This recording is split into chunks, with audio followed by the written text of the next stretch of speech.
Do you struggle to find peace at the end of the day? Do you feel that, as the years go by, your mind becomes noisier and rest becomes more distant?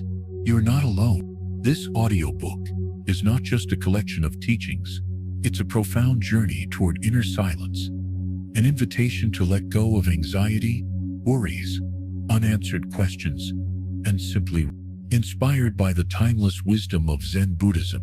These 3 hours are designed for people like you, who have lived, felt, loved, and lost, who know what it's like to stare at the ceiling at night, longing for sleep, but unable to turn off their minds. Here you won't find spiritual noise or complicated theories, only gentle stories, profound reflections, and healing silences. Each word is carefully chosen to help you let go, to surrender, to sleep. Close your eyes, breathe deeply. You are entering a temple without walls, where every story is a whisper of wisdom, and every pause a door to rest. You're safe, you're home, and you don't have to carry anything anymore. May sleep find you in peace tonight. Chapter 1. The Whisper of the Present. There is no moment more sacred than this. Even though the years have accumulated like fallen leaves in an autumn garden, even though memories come like gentle waves at the edge of sleep, the only thing that truly exists is this moment, now, the present. Zen isn't learned with the mind. It's recognized with the heart. It doesn't require youth, strength, or speed. In fact, Zen matures with you. Wait, observe, and when you're ready to listen, it begins to speak, without words. And if you're here, it's perhaps because you've already learned, with quiet wisdom, that what was once urgent no longer matters as much. That many questions that troubled you as a youth now float by, needing no answers. And yet, even though your body has taught you the art of slowness, your mind still races. Sometimes, as night falls, anxiety appears uninvited, like an unwelcome visitor who won't leave. And it settles in, with thoughts about the past you can't change, with fears about a future that doesn't yet exist. But you are not that visitor. You are the house. You are the temple. Master Dogen once said, "To study the path is to study oneself. To study oneself is to forget oneself. To forget oneself is to be enlightened by all things." What does this mean? Now at 60, at 70, or beyond? It means that who you are isn't found in the thoughts swirling around in your head. You are what observes, what listens, what notices. You are not anxiety. You are the one who sees it coming. You are not fear. You are the one who recognizes it and lets it go. Imagine for a moment that you're walking along a dirt path at dusk. The trees bow gently, as if respecting your passage. The sunlight falls warmly on your shoulders. Your steps aren't as quick as before, but they're wiser. Each step is conscious. There's no rush. There's no need to arrive anymore. You're just walking. You're here. In the silence of the inner forest, you begin to notice the song of a bird, the rustle of a falling leaf, the beat of your own heart.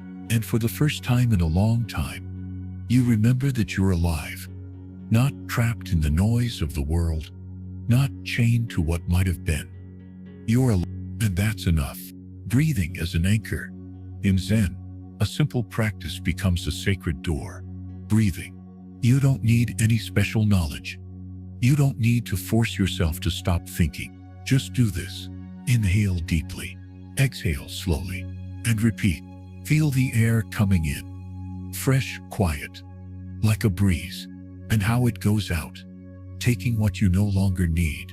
Anxiety cannot stay long where there is presence, because anxiety needs you to be in the future, and you have returned to the now.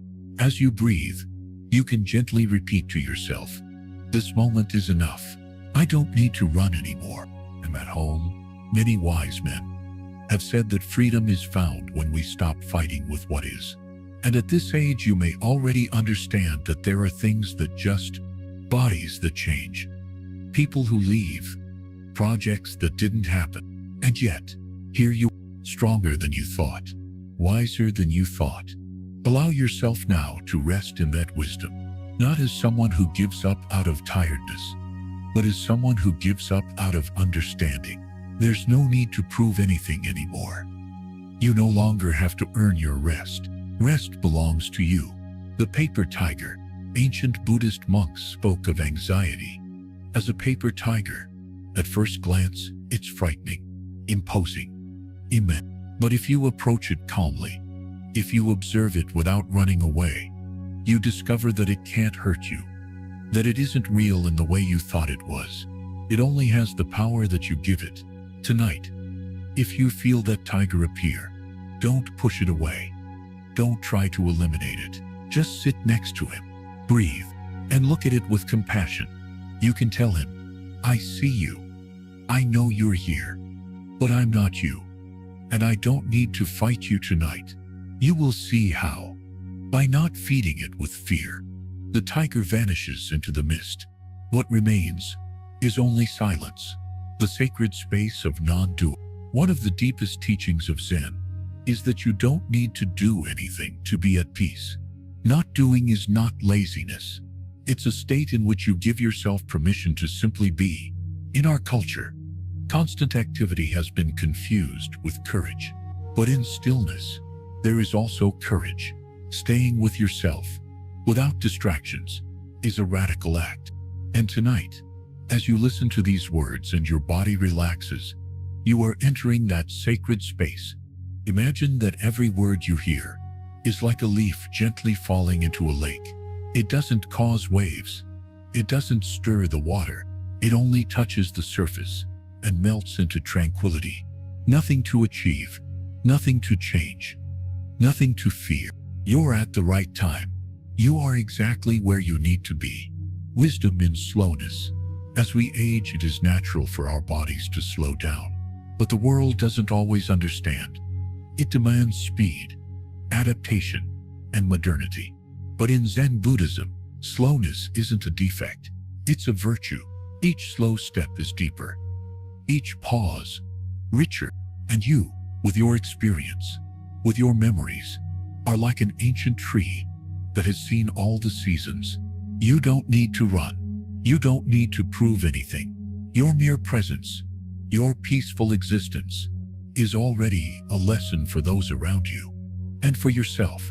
When you feel like the world is demanding more than you can give, remember this: your value is not in what you produce, it's in what you are, when you just are.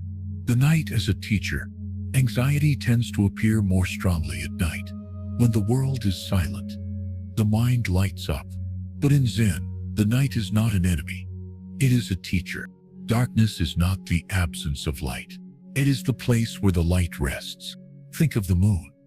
It doesn't shine on its own. It just reflects. You too can reflect peace tonight. You don't need to be fire, just a mirror. Let the darkness cover you like a cloak. There's no need to fear it. Within it sounds calm. The body surrenders, and the mind can let go of its insistence. The night whispers to you, you don't have to solve anything now. Just rest. Tomorrow will find you refreshed. Empty hands. Zen teaches that awakening comes with empty hands. The more you try to grab onto life, the more it slips away. But if you open your palms, if you let go, everything comes by itself. Tonight, open the hands of your mind. Let go of thoughts, like stones that already weigh too much. Imagine you release them, one by one, at the edge of a river that takes them far away. You no longer need to carry yesterday, nor prepare for tomorrow. Tonight, just hold on to yourself, and that's enough. Soft words to sleep. Before sleep embraces you, listen to these words like a mantra. I'm here. I'm alive. I am enough. My mind can rest. My heart is at peace. Anxiety is not my identity. I am bigger than any fear. And tonight, rest belongs to me. Close your eyes. Let the words fade away. There is no end, only this flow. And when you least expect it, sleep will come. like a gentle caress, like a falling leaf, like a wave carrying you home. Chapter 2. When the body is silent, the mind still speaks. There comes a stage in life when the body begins to slowly withdraw from the demands of the outside world.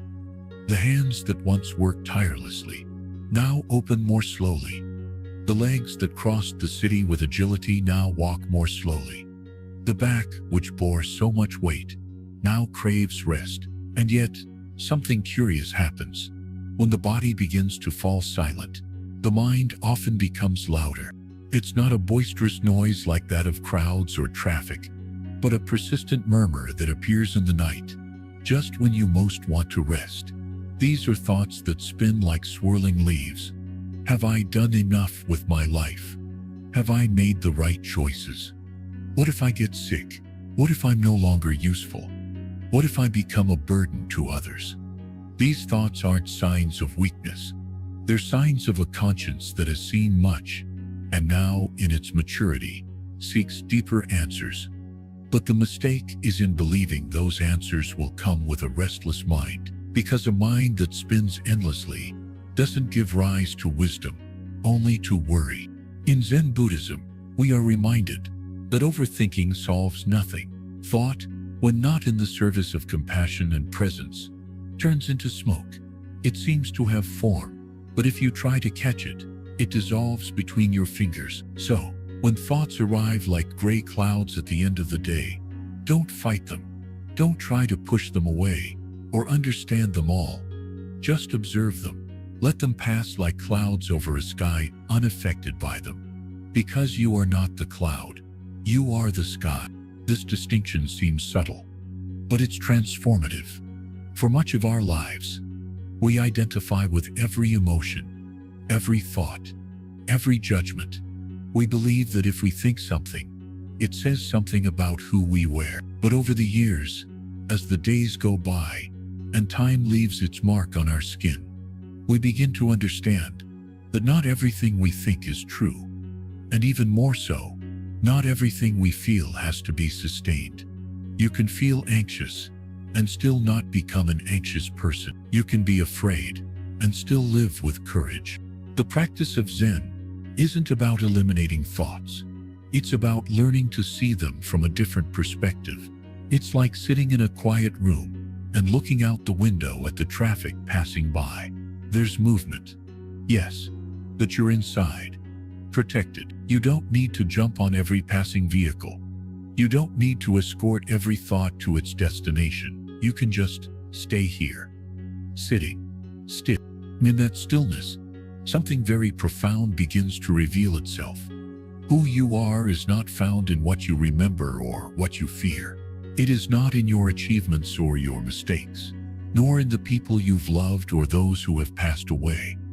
What you are at its deepest core is pure awareness, an awareness that has witnessed all changes, all bodies, all ages. That awareness doesn't age, it doesn't tire, it doesn't become confused. And when you connect with it, even for an instant, anxiety loses its power. One of the most powerful Buddhist practices for relieving anxiety is the cultivation of mindfulness. But it's not simply paying attention to what you're doing, as is sometimes taught in the West. In its truest form, mindfulness is an act of deep love for the present moment. It's a calm surrender, a total acceptance of what is happening, without the urge to change it. When you live with this presence, everything changes, even if nothing else changes externally. For example, you're lying in bed. It's late. The house is quiet, but you can't sleep. Worries creep in like a wind through the cracks. Instead of fighting them, you can begin to practice mindfulness. Observe your body, not from judgment, but from tenderness. Feel the touch of the sheets on your skin. Listen to the gentle sounds around you. Perhaps a clock, perhaps the distant murmur of the city. Feel your breathing, without forcing it, without changing it. Just feel the air coming in and the air going out. Perhaps there is tension somewhere in your body. Instead of wanting it to go away, simply notice that it's there. Mentally tell it, I see you. You can stay.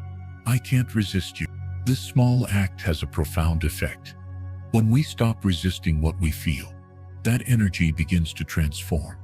Not because we do anything to change it, but because we stop feeding it with fear. In Zen, it is said that true healing occurs when one sits with what hurts and offers it space. No judgment, no analysis, just space. Old age is often associated with loss of strength, social roles, independence. But what's rarely mentioned is that it's also a time of spiritual gain, because when you're no longer so preoccupied with the external, you can begin to explore the internal. You no longer have to prove who you are. You no longer need to earn a place. You've already lived. And in that experience lies a richness that the fast-paced world doesn't understand. Anxiety after 60, then, isn't a sign that something is wrong with you. It's an invitation to look deeper, to ask yourself, what am I really afraid of? What haven't I allowed myself to let go of? What part of me still wants to control the uncontrollable? Often, anxiety arises because we want reassurances. We want to know that everything will be okay, that we won't get sick, that we won't suffer, that we won't lose those we love. But that guarantee doesn't exist. It never has. What does exist is the ability to be present with what is, without running away. And that's a capacity that is cultivated. Every night, every breath, every silence becomes an opportunity to return to that space where everything is okay, even if nothing seems to be. There's a Zen koan that says, "What is your original face?" Before your parents were born. This seemingly absurd question points to something profound. Who are you? Beyond time, beyond the body, beyond memory. In the silence of the night, when everything else falls silent, that question can begin to reveal itself. Not with words, but with a feeling of being held, of not being an isolated, separate, anxious person, but part of a larger web of existence, like a wave in the ocean that suddenly remembers it has always been the sea. And then anxiety is no longer an enemy. It's a door, a sign that something inside you is ready to be seen, accepted, and released. You don't need intellectual answers. You don't need complex explanations. You just need to be with yourself, with honesty, with patience, with love. Tonight, when you feel like your mind won't stop, your thoughts won't cease, your heart is racing, try this.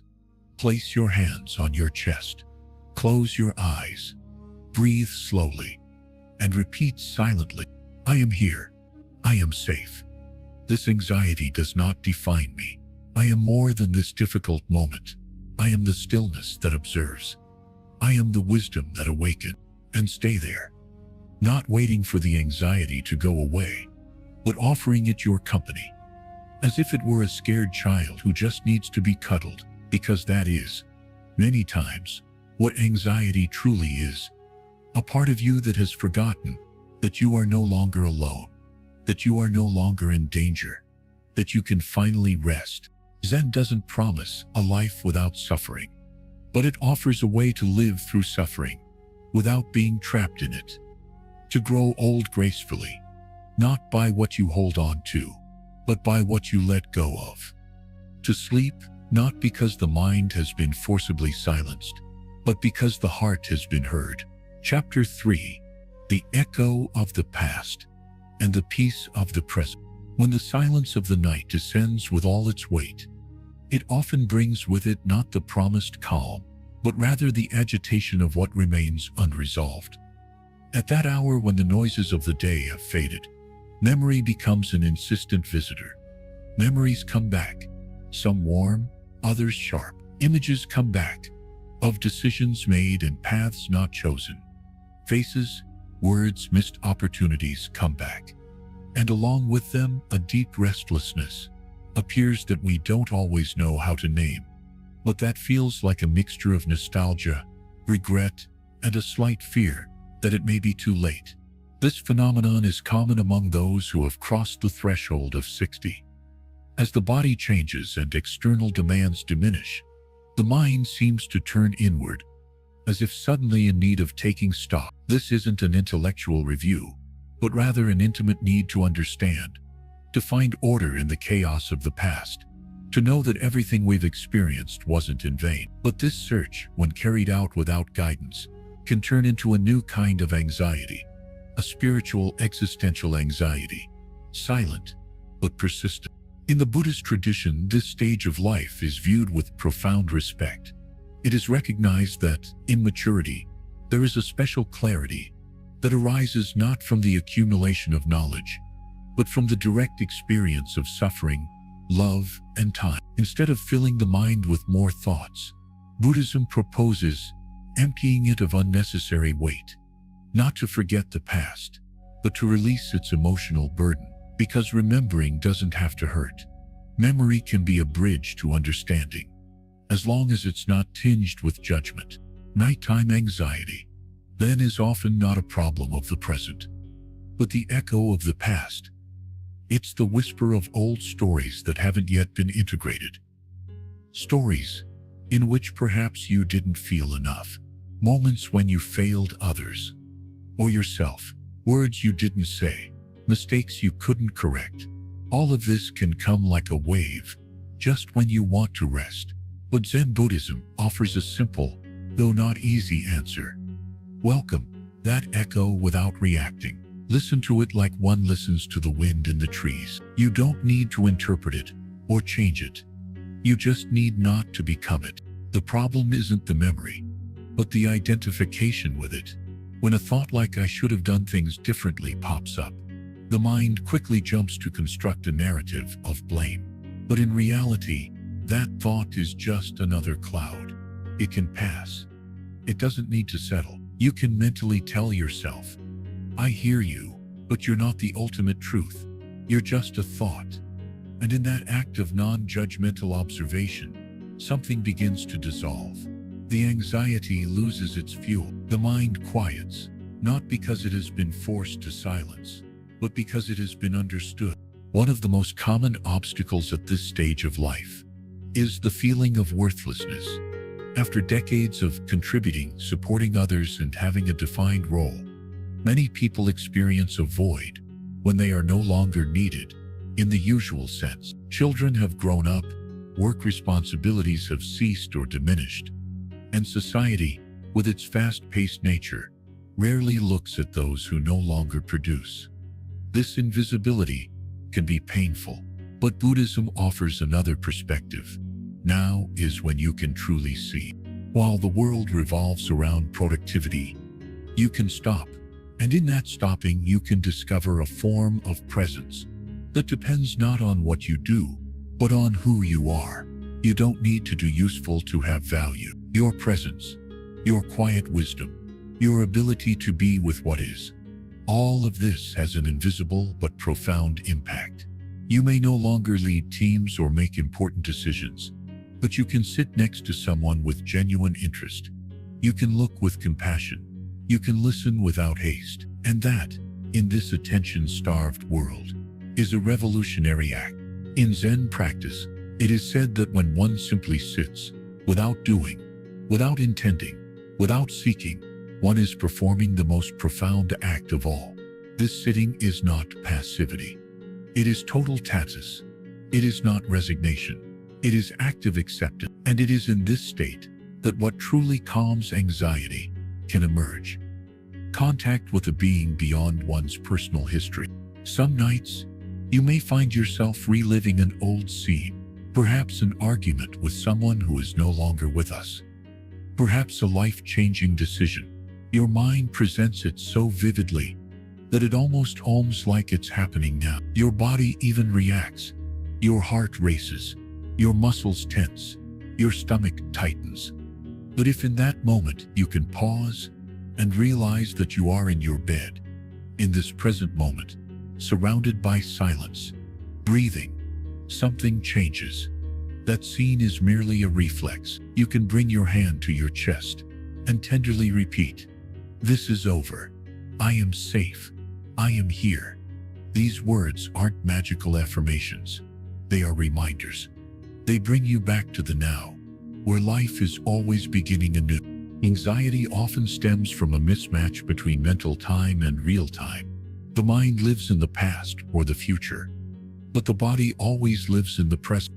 When the two align, when you breathe consciously, when you feel your feet on the ground or your back against the bed, a vital connection is reestablished.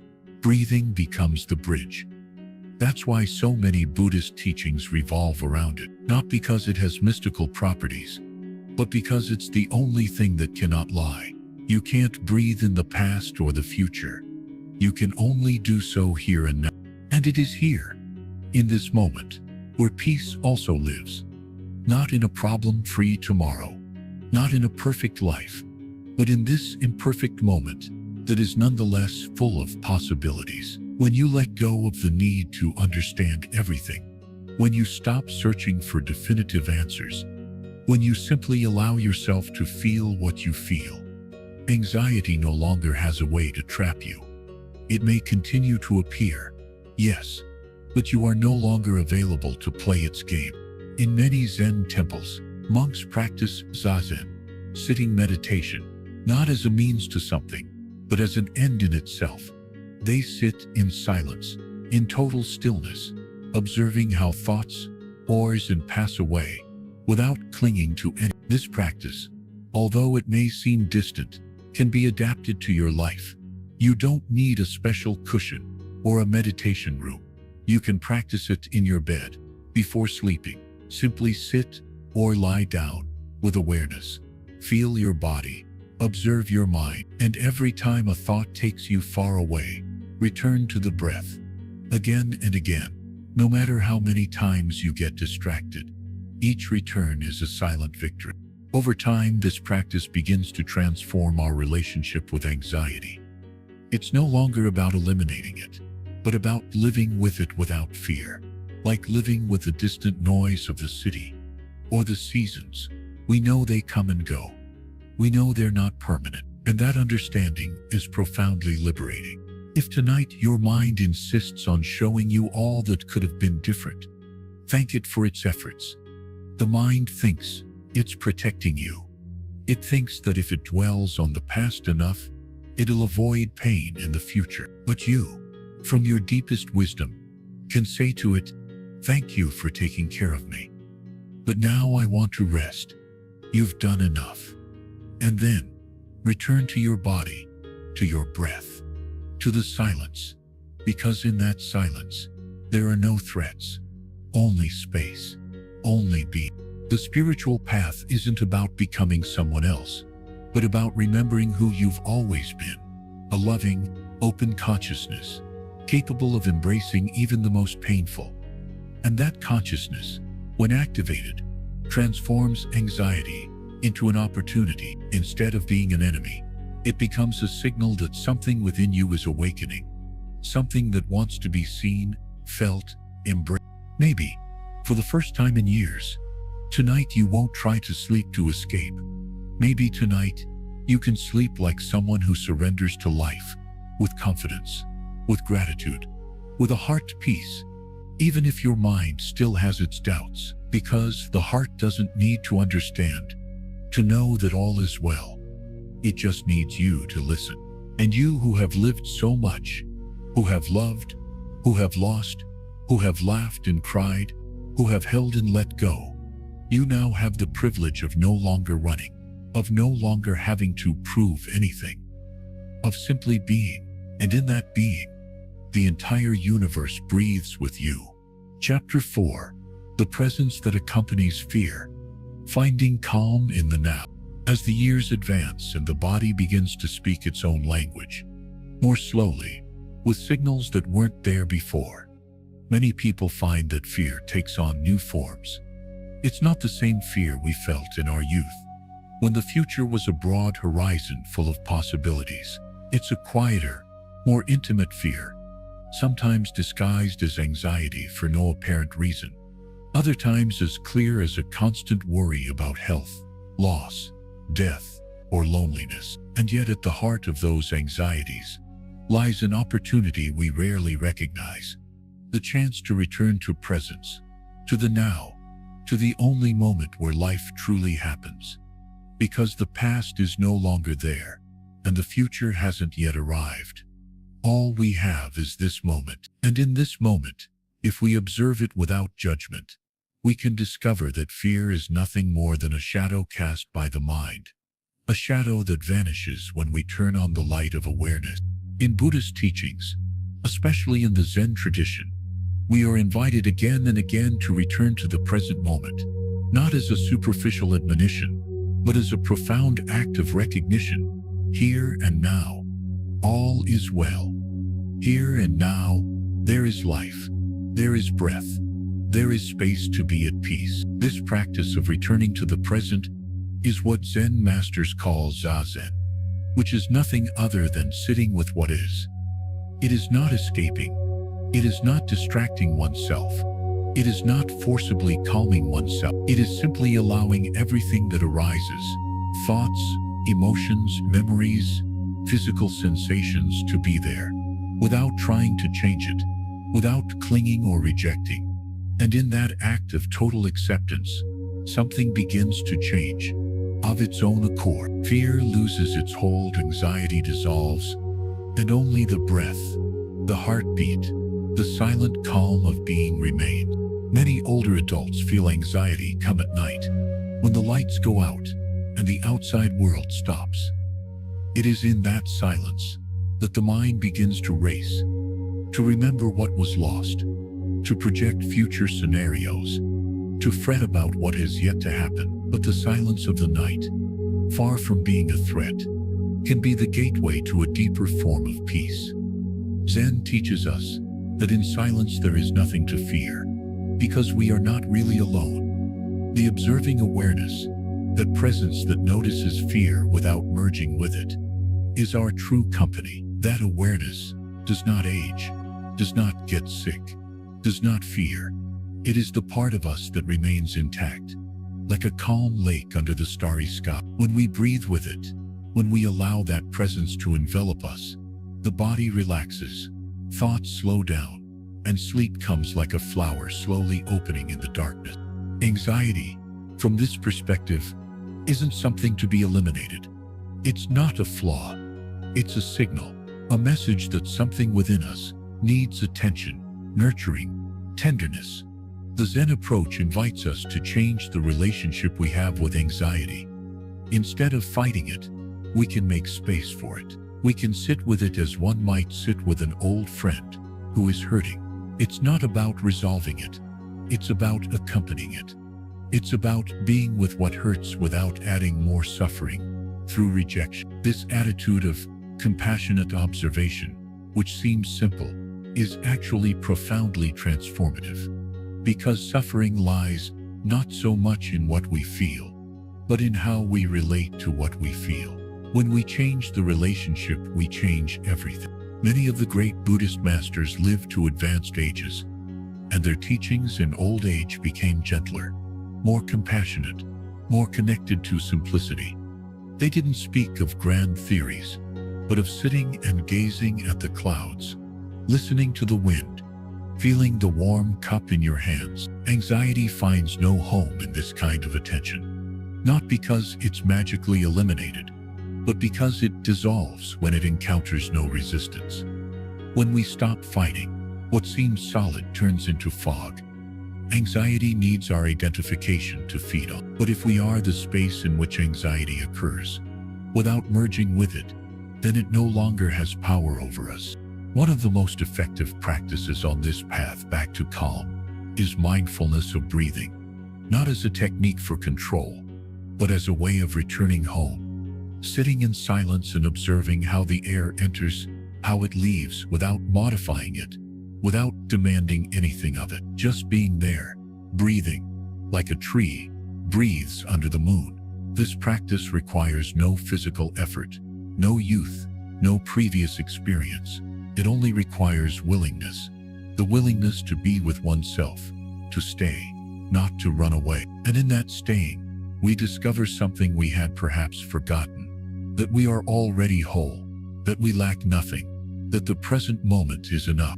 In life after 60, there is a wisdom that begins to blossom. If we allow it, we are no longer in the race of youth, no longer defined by what we have achieved or what remains to be achieved. We begin to see that the most valuable thing is not what we do, but how we live it. And when we live each moment with presence, even difficult moments become bearable. Even anxiety becomes a teacher. Zen doesn't promise to eliminate pain, but it does teach us to walk with it without being dragged down by it, to see its transient, to understand that everything, absolutely everything, is born, changes and dies, even our fears. On this spiritual path, aging becomes a form of purification. Identities begin to unravel, roles dissolve, and what remains is the essential. We no longer have to prove anything. We don't need the world would it validate us. We can simply be, and in that being, without embellishment, without masks, we find a peace deeper than any external recognition. The silence that at first seemed empty begins to fill with meaning, and we realize it was always there. We just didn't hear it before. Zen master Thich Nhat Hanh used to say, "True practice is returning to the present moment and learning to live deeply in it." And that, in old age, is more relevant than ever. It doesn't matter if the body aches, if the mind wanders, if the heart is scarred. We can return to the now again and again, and each return is a silent victory, a balm for anxiety, an act of self-love. Perhaps one of the deepest truths of Buddhism is that we are not our thoughts. We are not our emotions. We are the space that contains them.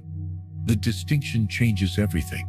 When we believe we are anxiety, then we live trapped. But when we understand that anxiety is only a visitor, and we are the house that welcomes it, then we regain power. We can open the door, listen to it, and let it go when it's time, without violence, without denial, just with presence. And that presence, as we age, becomes increasingly important, because it's the only thing that doesn't fade. The body will change, memories will blur, loved ones will come and go, but the presence, that silent witness, is always there. It has always been there, and it's in it that we find refuge, where fear loses its power, where the night becomes a friend, not a threat. Tonight, when you go to bed, don't fight insomnia. Don't run away from your thoughts. Instead, observe them with tenderness. Breathe. Feel yourself breathing. And remember, you are not alone. Life is with you. The entire universe breathes with you. And in that shared breath, in that invisible dance between you and the present, there is a calm deeper than any words. A calm that needs no explanation. It only needs to be allowed. Stay with her, again and again, until the anxiety dissolves like fog in the sunshine of presence. Chapter 5. The Art of Letting Go. Letting go of the burdens of the past to rest in the present. Throughout our lives, we accumulate more than we imagine. Not only objects, memories, habits, or customs, but also emotions, traumas, unresolved wounds, unfulfilled expectations, and guilt we never learned. Let go of. And as we reach adulthood, when our bodies begin to remind us that we are not eternal, when the hours of silence grow longer and moments of introspection more frequent, we come face to face with the invisible baggage we have carried for decades. In this chapter, we will open a sacred space to look at that baggage with honesty and compassion. And we will discover in Buddhist teachings a guide to letting go, to free the heart and allow ourselves to rest lightly in the. Letting go is not forgetting. It is not denying what we've experienced, nor rejecting memories. Letting go, from the perspective of Zen Buddhism, is letting go of clinging. It is understanding that everything, absolutely everything, is impermanent. Joys and sorrows, relationships, achievements, even our bodies and our beliefs. Nothing is fixed. Nothing is eternal. When we understand this not as an intellectual concept, but as a lived truth, something softens within us. We stop fighting the inevitable and begin to flow with life as it is. And that fluidity is the beginning of true peace. Attachment is one of the main sources of suffering. As the Buddha taught, we cling to how things were, how we wish they had been, who we were, what we believe we deserved, or what we lost. We cling to people who are no longer with us, to mistakes we cannot change, to decisions we made at a different time in our lives. This clinging is not simply emotional. It becomes a deep pattern that conditions how we sleep, how we think, how we feel, and even how we relate to others. And as the years go by, these burdens become heavier. They drain our energy, rob us of serenity, and above all, distance us from the present. But here's the beautiful thing about Buddhist teaching. We don't need to figure everything out to be at peace. We don't need to have all the answers, nor do we need to fully understand every past experience. What is necessary is to look, to observe, to acknowledge. When we sit in silence, as Zen proposes, and allow memories to emerge without judgment, we begin to see them for what they are: echoes, images, cognites of a story that has already passed. We don't need to rewrite that story. We just need to stop carrying it around as if it still defines us. The past can't touch you if you don't hold it. And when we let go of it, the soul's hands are free to hold what truly matters. This moment, this breath, this instant of life that will not return. Meditation in this sense is not a technique. It's a way of being. It's the art of opening to what is without resistance. And when what is there is a painful memory, the practice is not to reject it or feed it, but simply to allow it to exist, like a cloud in the sky. The mind may bring up a scene from the past, but you are not that scene. You are the sky that contains it. This is a crucial point, especially for those who have lived many decades and carry within them both love and loss, as much laughter as tears. Zen doesn't ask you to erase your history. It invites you to embrace it so gently that it no longer hurts. For many older people, anxiety is deeply tied to regret. What if I had chosen differently?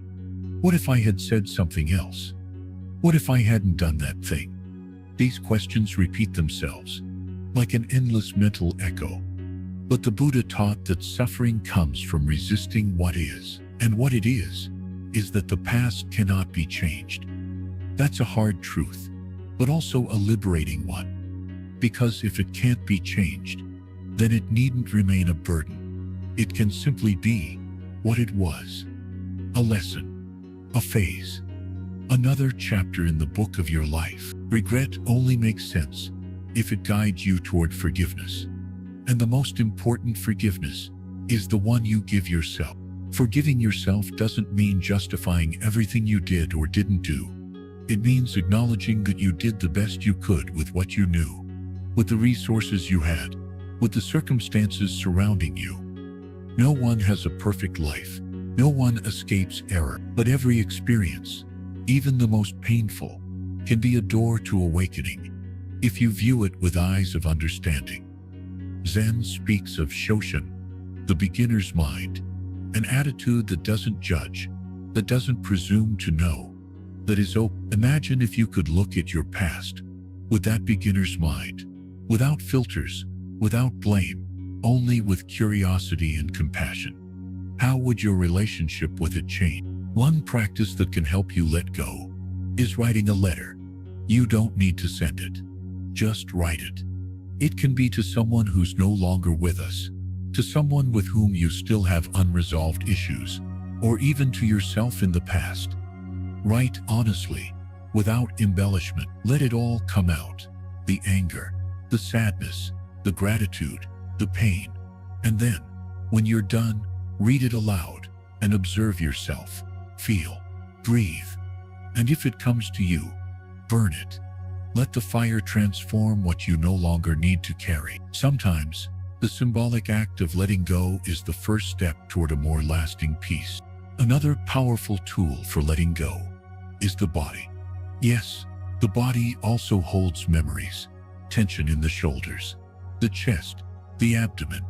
When we meditate, we can bring our attention to these areas and allow them to soften with each exhalation. Zen doesn't separate mind and body. It knows that we are one, and that emotional pain often manifests physically. Therefore, the body also needs to be listened to, caressed, and breathed in. A slow, silent walk, a mindful shower, deep breathing at night. All of these are meditation. All of these are letting go.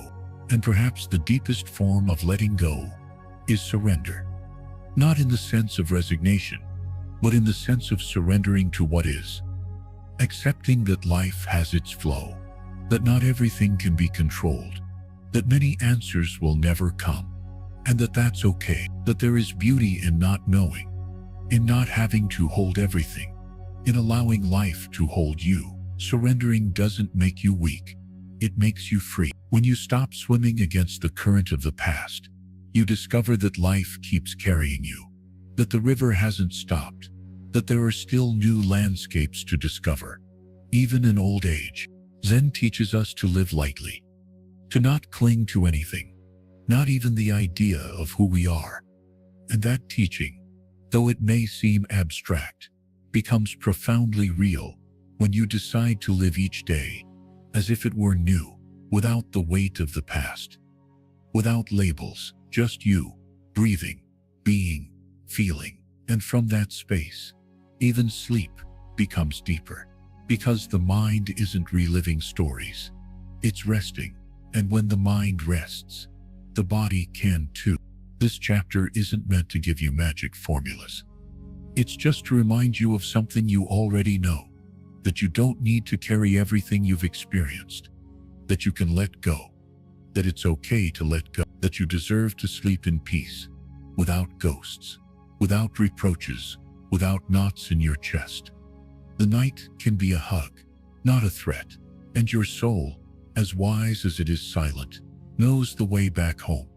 You just need to listen to it. Tonight, when you lie down, imagine you're placing a stone on the ground.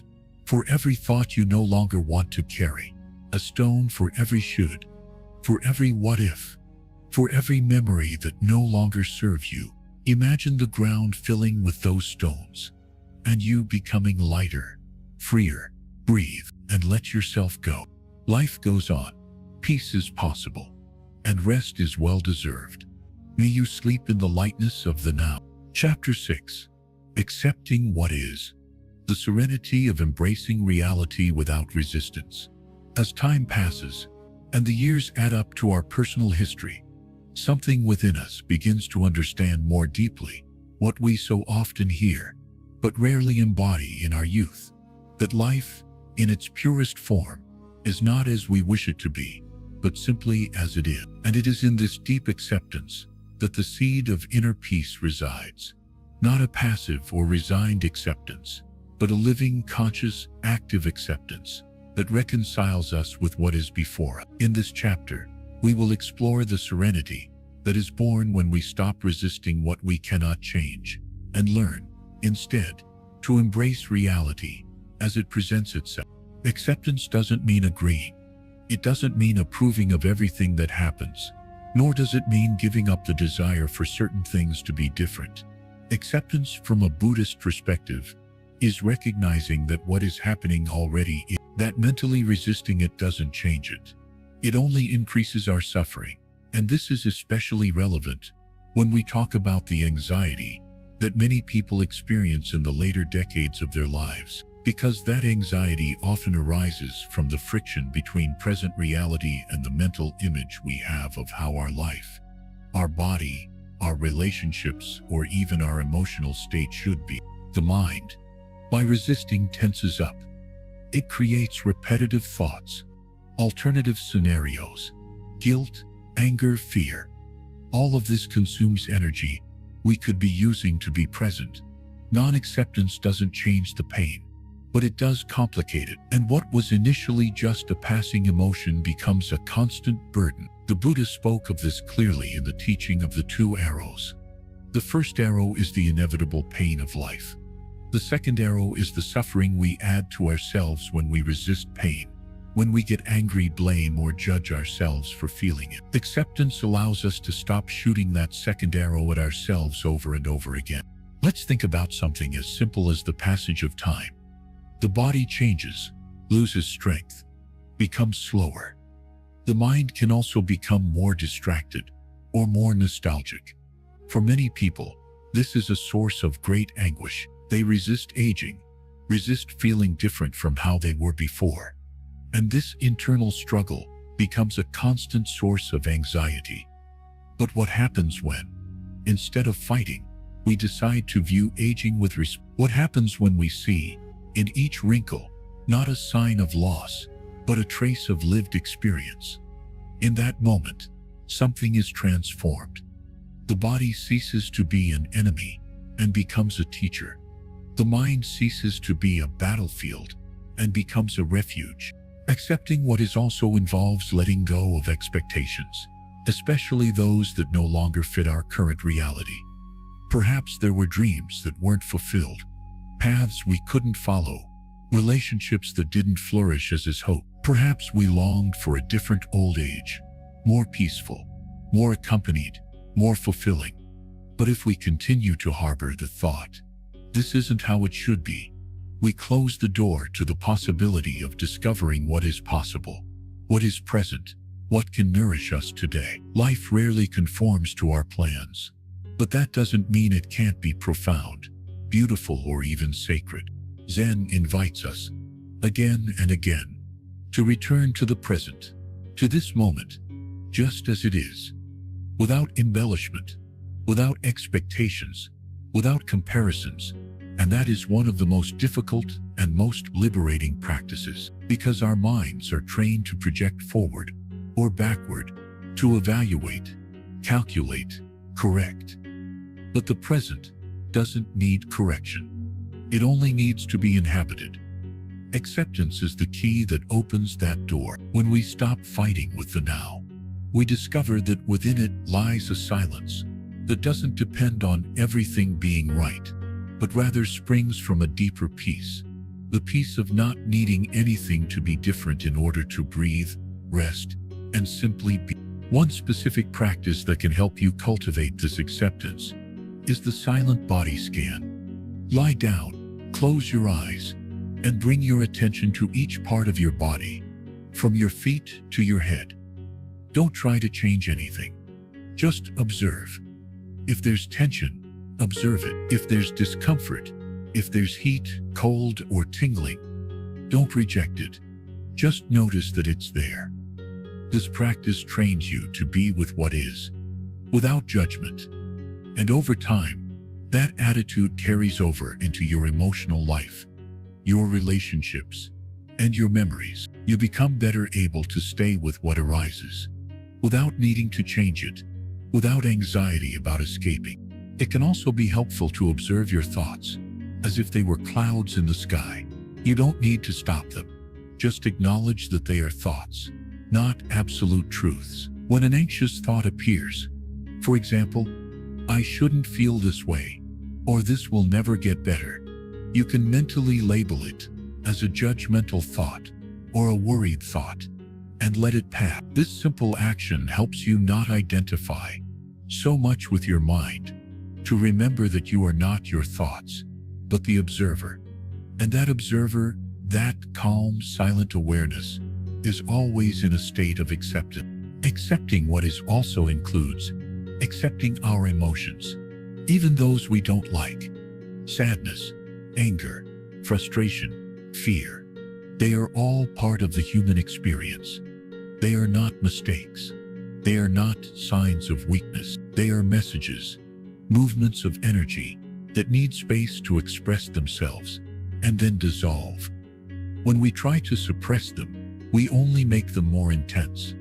But when we allow them, when we sit with them in silence, like someone sitting with an old friend, then they begin to transform, not because we have forced them to change, but because we have welcomed them. Many believe that accepting reality is a form of surrender or conformity, but in reality, it's one of the most powerful forms of wisdom, because from acceptance comes more lucid, more compassionate action, more aligned with what's truly necessary. We don't act out of impulse or desperation, but from clarity. This clarity is essential in maturity.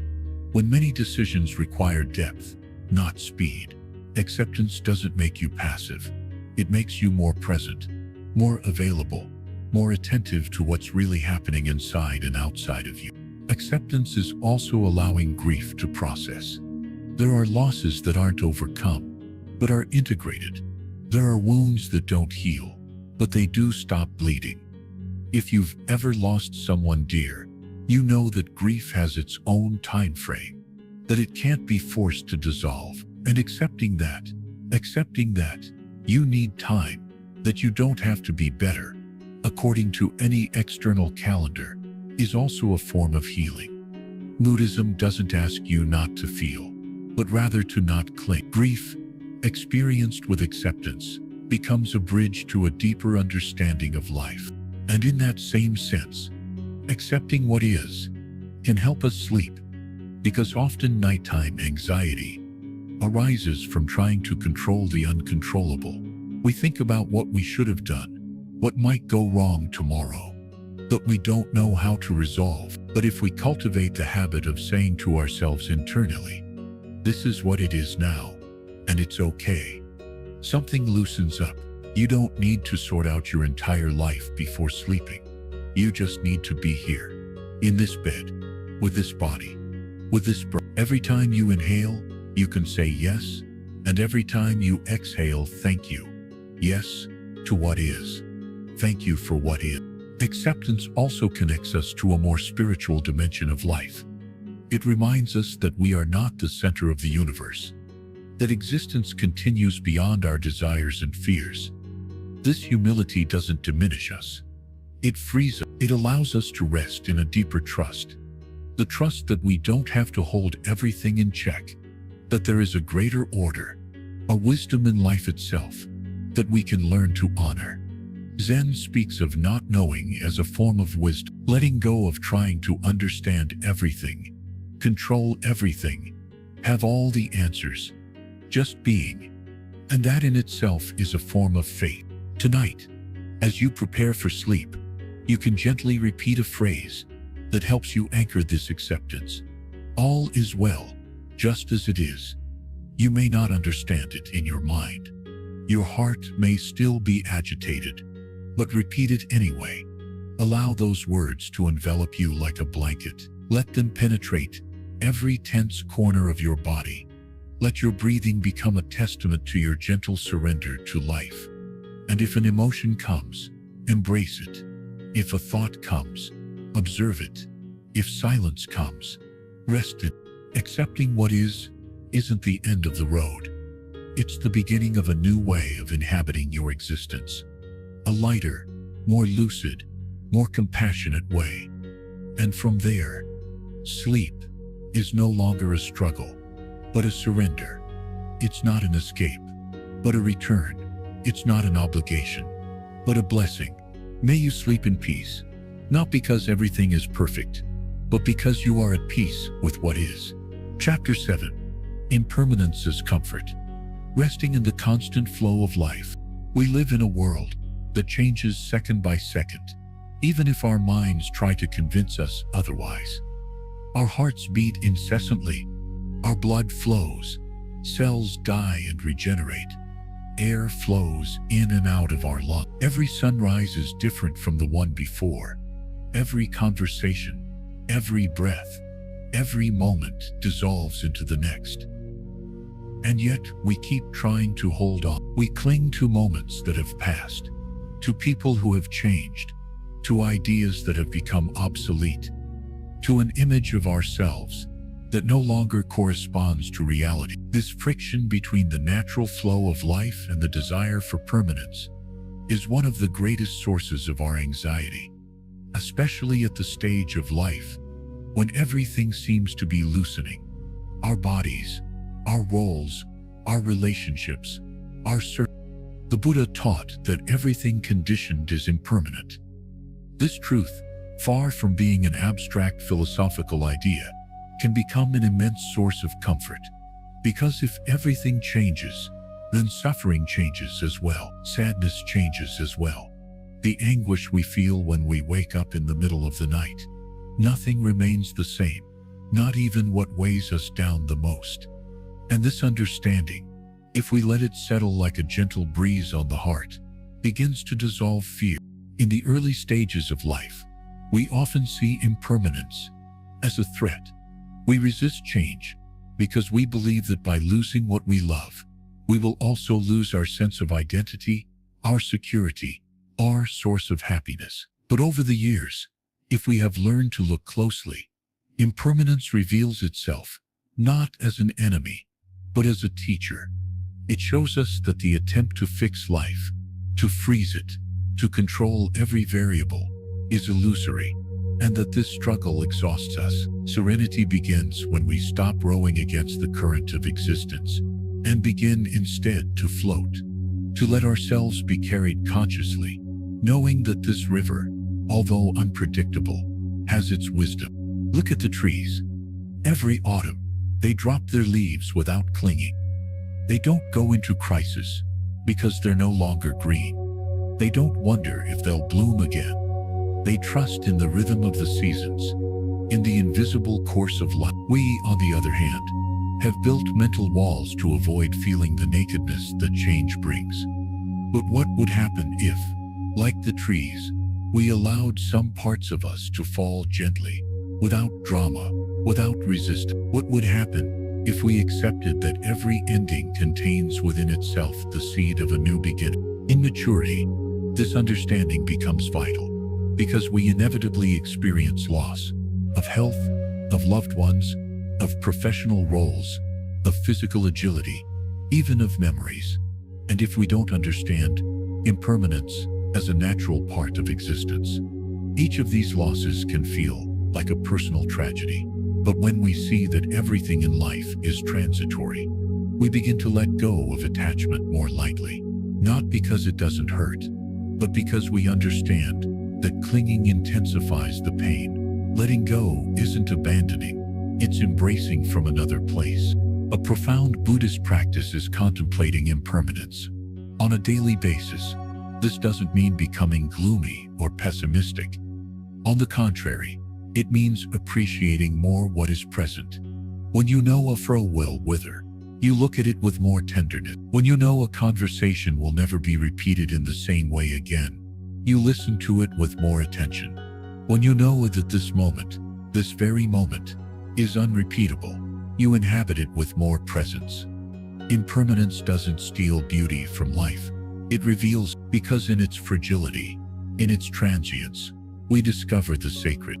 This practice also helps us with nighttime anxiety. Many people, especially in later life, find themselves trapped in thoughts about the past or the future while trying to sleep. Memories that hurt, decisions they can no longer wander, fears about what's to come. But if we cultivate gentle awareness and train our minds to see these thoughts as impermanent phenomena, like clouds crossing the sky, we stop identifying with them. We can watch them pass without needing to get involved. This too shall pass. We can whisper to ourselves and return to the breath, return to the body, return to the present. Even insomnia, when viewed from this perspective, ceases to be an enemy. It can become an opportunity to practice stillness. You don't have to force sleep. You just need to be present. Let the night be what it is. Let your body rest. Even if your mind is active, impermanence applies here too. Every waking moment dissolves, and sooner or later sleep comes. And if it doesn't come immediately, that's okay. You can keep breathing, keep being with yourself, without judgment, without urgency. There's a Zen story that beautifully illustrates this point. A master was asked by his disciple, "What would you do if you knew you were going to die tomorrow?" The master replied, I would wanting, doing what I'm doing now. The seemingly simple answer contains profound wisdom. When one lives from the acceptance of impermanence, each moment is complete. We no longer live postponing our peace until everything is resolved. We find peace here, now, even in the midst of the unfinished, the changing, the uncertain. Accepting impermanence also helps us forgive. Forgiving others, forgiving ourselves, because we understand that no one is fixed, that we are all in process, that yesterday's mistake does not define today's being. The rigid mind judges and condemns. The mind that has seen the flow of life learns to let go. Forgiveness doesn't mean forgetting, but rather releasing the emotional burden that prevents us from moving forward. And that liberation is born when we understand that the story of every human being is in constant transformation. Impermanence also connects us to compassion, because if everything changes, then all beings are going through transitions, losses, and uncertainties. We are not alone in this. The elderly person walking slowly through the park, the woman crying silently on public transport, the child who doesn't understand why their parents are arguing. They are all experiencing, in some way, the vertigo of living in a changing world. When we recognize this, our hearts open. We stop judging and begin to accompany, even if it's just with a kind gaze, with respectful silence. This understanding can be integrated into your daily life in simple but powerful ways. Whenever something changes, a routine, a piece of news, an emotional state, instead of resisting it, observe it, name it within yourself. This is changing. By doing so, you create a small space between yourself and the automatic reaction. That space is freedom. You can also contemplate natural objects as symbols of impermanence. A lit candle, a leaf on the ground, a ripe fruit. Notice how their form changes, how their existence is ephemeral, and allow this to remind you of your own changing nature. And above all, remember that you too are changing. Even now, as you hear these words, your cells are transforming. Your mind is absorbing new thoughts. Your heart is beating differently. You are not the same person you were an hour ago, or yesterday, or a year ago. This truth, far from being a cause for anxiety, can be a cause for hope, because just as suffering is not eternal, neither is confusion, fear, or pain. Everything can be transformed, and you with. In Buddhist tradition, it is said that each exhalation is a small death, and each inhalation, a rebirth. If you practice with this awareness, you can transform your breathing into a meditation on impermanence. Inhale, knowing that this air is new. Exhale, letting go of everything you no longer need. This simple yet profound practice anchors you in the present and trains you to let go with each breath. Tonight, as you lie in bed, you can internally repeat a phrase that summarizes this teaching. Everything changes, and that's okay. Let these words slide into your awareness like a caress. Allow them to accompany you as you sink into the gentle darkness of the night. You don't need to resolve everything now. You just need to allow this truth, the truth that everything is in motion, to lull you like a warm current. Impermanence isn't the end. It's the beginning of a new way of seeing, a more open, gentler, more trusting way, a way in which you can rest, not knowing for sure what will come, but knowing that whatever the next step is, it too will pass. It too will transform. It too will find its place in the eternal flow of life. Chapter 8. The body as a temple. Reconciling with the home we inhabit. For much of our lives, our bodies have been silent instruments, reliable vehicles that have responded to our intentions with relative ease. We've walked, worked, cared for others, explored the world, sometimes without even noticing we had a body, as if operating on autopilot. But as the years pass, that relationship changes. We begin to notice its limits, its fragility, its more insistent signals. The body, which once seemed obedient, now becomes slower, more sensitive, more demanding, and this transformation can generate a mix of emotions: nostalgia, frustration, fear, sadness, even rejection. But it can also open the door to a new form of intimacy, care, and deep connection with ourselves. In Buddhist teaching, the body is not seen as an enemy, nor as something separate from the spirit. It is a fertile ground for mindfulness, a portal to wisdom. Instead of fighting it or ignoring it, we are invited to inhabit it fully, to listen to it with respect, to recognize it as the temple where our life experience unfolds. No matter how old it is, how many scars or limitations it carries, it is still our home, the only one we will inhabit until our last breath. And like any home, it deserves to be cared for, cherished, and loved, even and especially when it no longer meets the ideal standards of youth or functionality that society imposes. One of the main causes of anxiety in middle age is the feeling of losing control over the body. Illness, fatigue, and physical changes all generate uncertainty. But this anxiety can be eased if we shift our perspective. Instead of seeing the body as something that no longer serves as it once did, we can begin to see it as a wise counselor. Every ache, every pain, every wrinkle is telling us something. It's reminding us that we are alive, that we are still here, that the body still has much to teach us. Listening to the body attentively is a way to practice compassion. Not a superficial compassion, but a deep, patient one that recognizes the value of what is transformed. We often accumulate tension in our bodies without realizing it. Stiff shoulders, a clenched jaw, shortness of breath.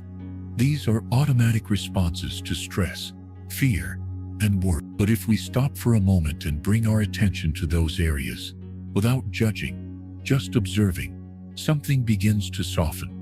Mindfulness acts like an invisible caress. It doesn't require great effort. Simply close your eyes, breathe slowly, and gently ask, "Where is my body now?" Not to evaluate it, but to feel it, to feel the life pulsing within it, to feel its warmth, its weight, its breath. Returning to the body is returning to the present. The body also holds memories, unexpressed emotions, past traumas, unresolved grief.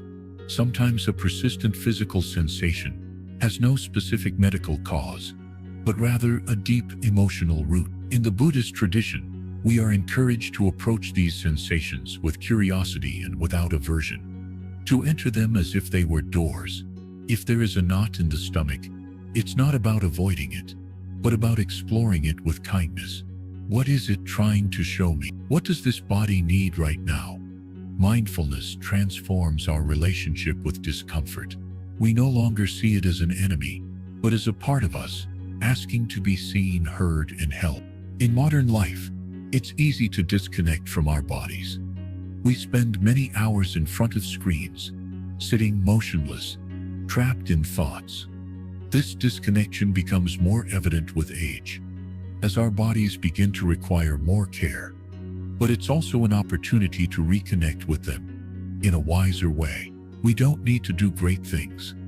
A slow walk in the morning, feeling our feet touch the earth, a gentle stretch upon waking, thanking that a new day has begun, a warm bath at the end of the day, like a self-care ritual.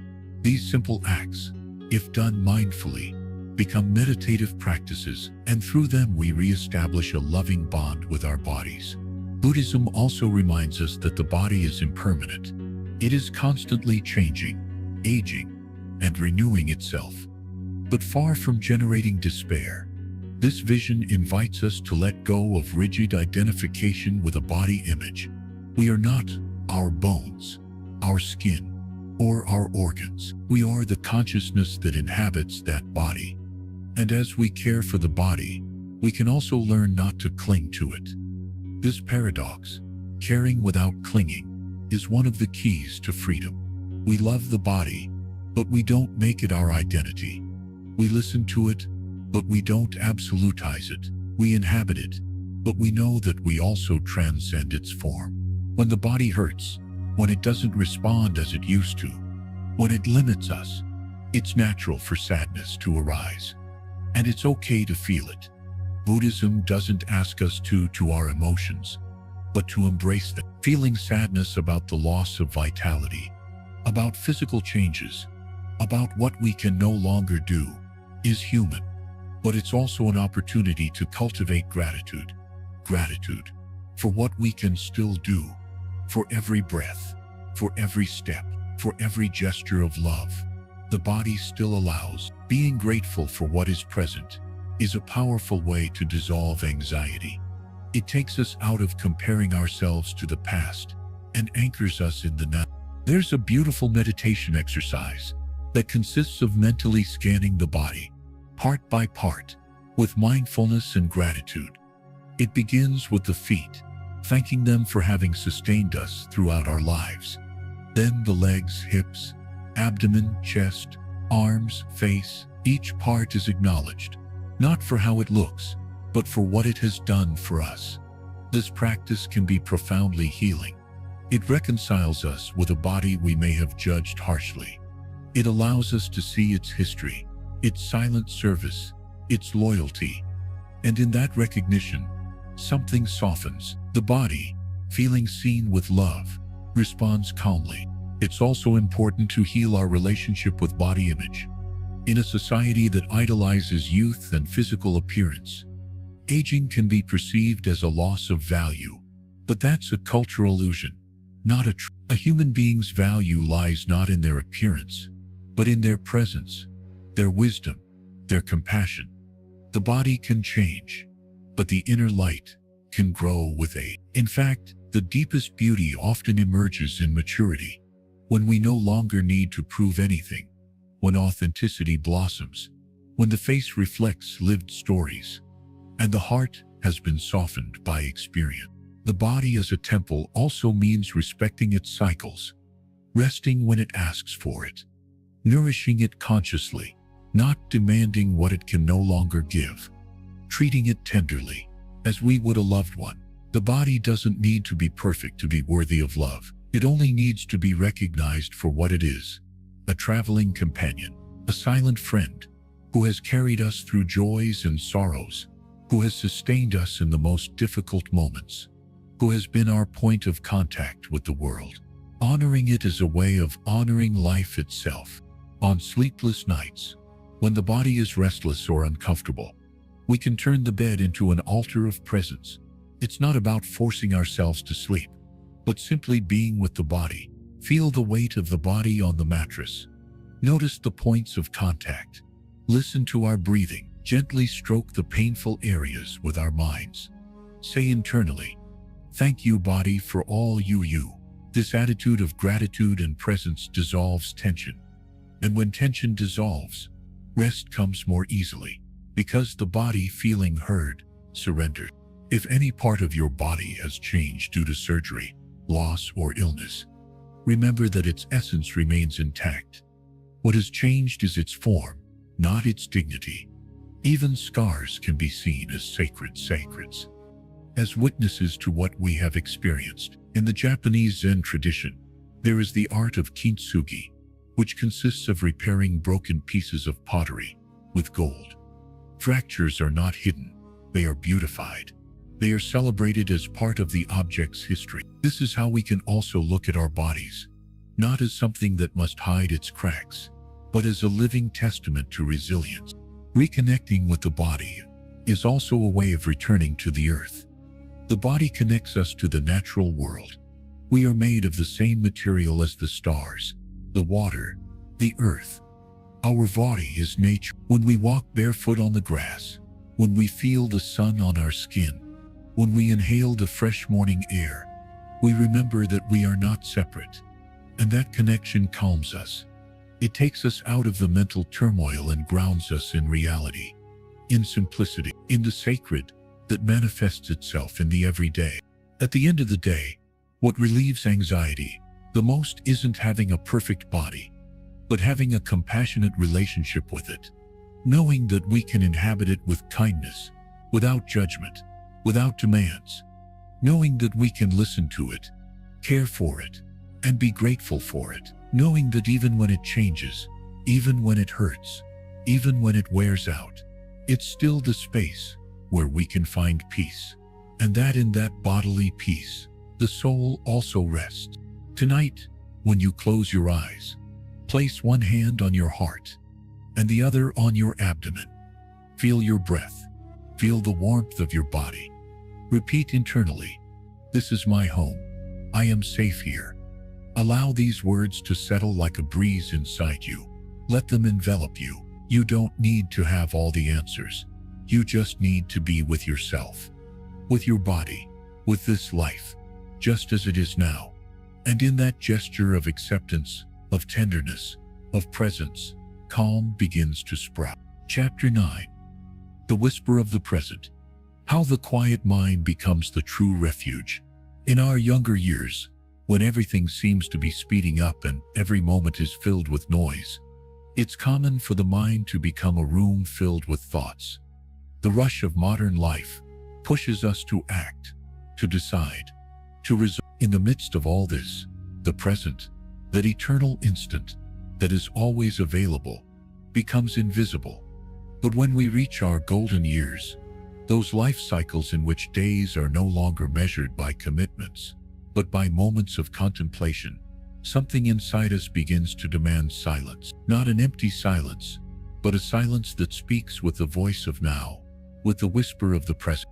In Buddhist teaching, the present is not just a point in time. It is the true home of consciousness. The Buddha invited us, time and again, to return to the present moment, as one returns home. When anxiety knocks at the door, especially at night, when memories of the past and fears of the future creep like shadows into the weary mind, the present can seem unattainable, and yet it is here, waiting with infinite patience for us to inhabit it, for us to recognize that there is nowhere else we can find true rest. Mindfulness is not a fad. It's a direct path to serenity. But it's not about forcing the mind to be present. It's about gently inviting it to rest in what it already is. Feeling your body on the bed, listening to the distant sounds of the night, observing your breathing without altering it. Each of these acts, when done with full awareness, are like doors opening to a space without agitation, a deep stillness that doesn't depend on life being perfect, but on us being awake to its constant flow. When we're over 60, it's natural for the mind to return again and again to what was, to the faces we loved, to the mistakes we made, to the achievements we've attained or lost. It can also wander into the future, wondering how much time remains, what will come next, whether the body will hold up, whether the mind will remain clear. All these questions are human, legitimate, but if we leave them unobserved, they become seeds of anxiety. Instead, when we acknowledge them and then gently return to the present moment, we discover something surprising, that we don't need to have all the answers to feel at peace. The present is not just a mental place. It's also a breathing body, a beating heart, a sound that vibrates in the distance. When we train our mind to rest, like a light butterfly, on these small realities of the now, something begins to change, not abruptly, but like dawn slowly clearing the sky. What seemed oppressive becomes bearable. What seemed dark reveals its texture and meaning, not because life has changed, but because we have changed the way we look at it. Zen teaches that the present cannot be captured because it is always free, and yet, every breath is an opportunity to merge with it. One of Zen's most famous koans asks, "What is your original face before you were born?" This question has no logical answer. It's an invitation to go beyond thought, to pause in the mystery of the now, to feel for a moment that we have always been this moment, even though our minds have been distracted for decades by the illusion of time.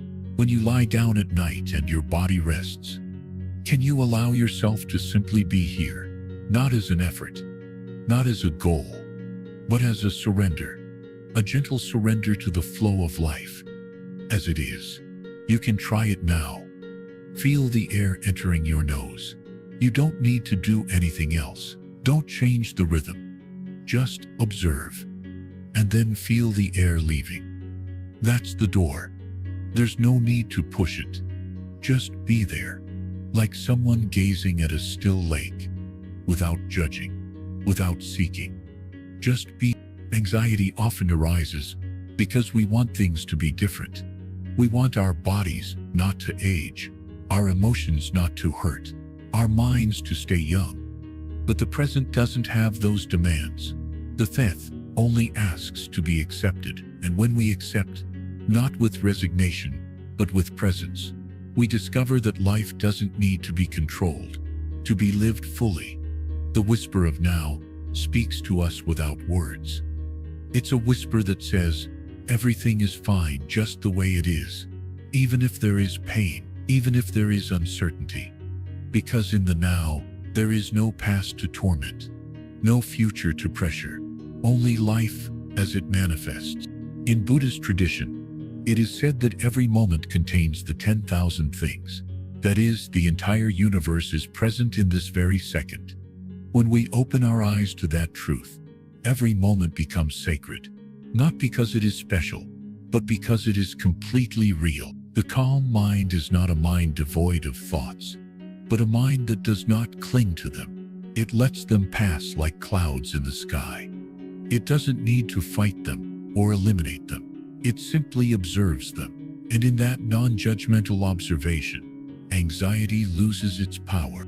We can imagine the mind as a pond. When there's wind, the waters churn and we can't see the bottom. But when the wind calms, the pond reflects the sky. This is the still mind.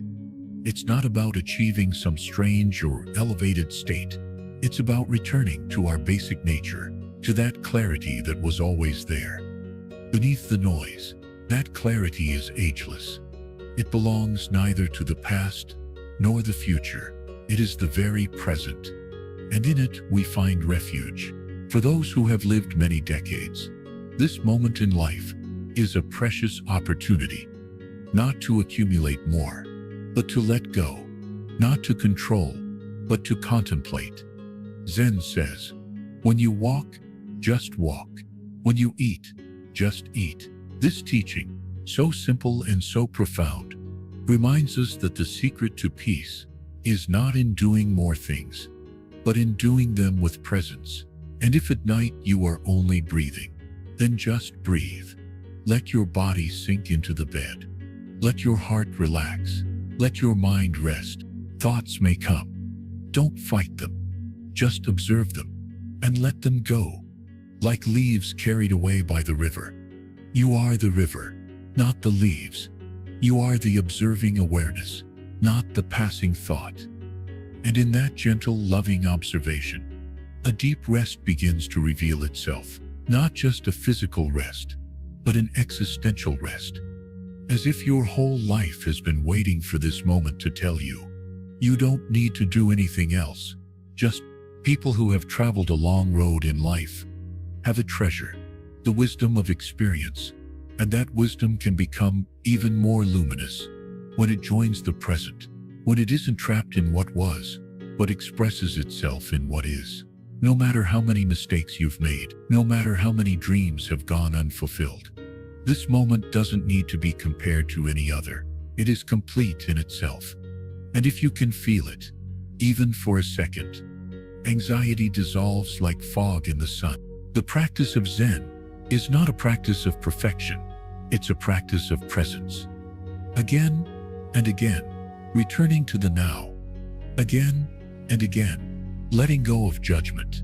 Again and again, discovering that we are already where we need to be, that we don't need to rush or understand everything or figure everything out. We just need to be with what is. And in that silent companionship with the present, a peace is revealed that doesn't depend on circumstances. The whisper of the present is constant, but we only hear it when the mind quiets. You can imagine it as a soft melody that has always been playing beneath the bustle of the world. And now, in this moment, as the night unfolds and everything quiets, that melody becomes clearer. You don't need to follow it. Just let it be with you, like a loving presence, like a gentle witness saying, "You've arrived. Now you can rest." Chapter 10. Silent Surrender. Embracing impermanence to sleep in peace. Life is a river that never stops, and in its waters we carry everything we are: memories, affections, losses, joys, aspirations.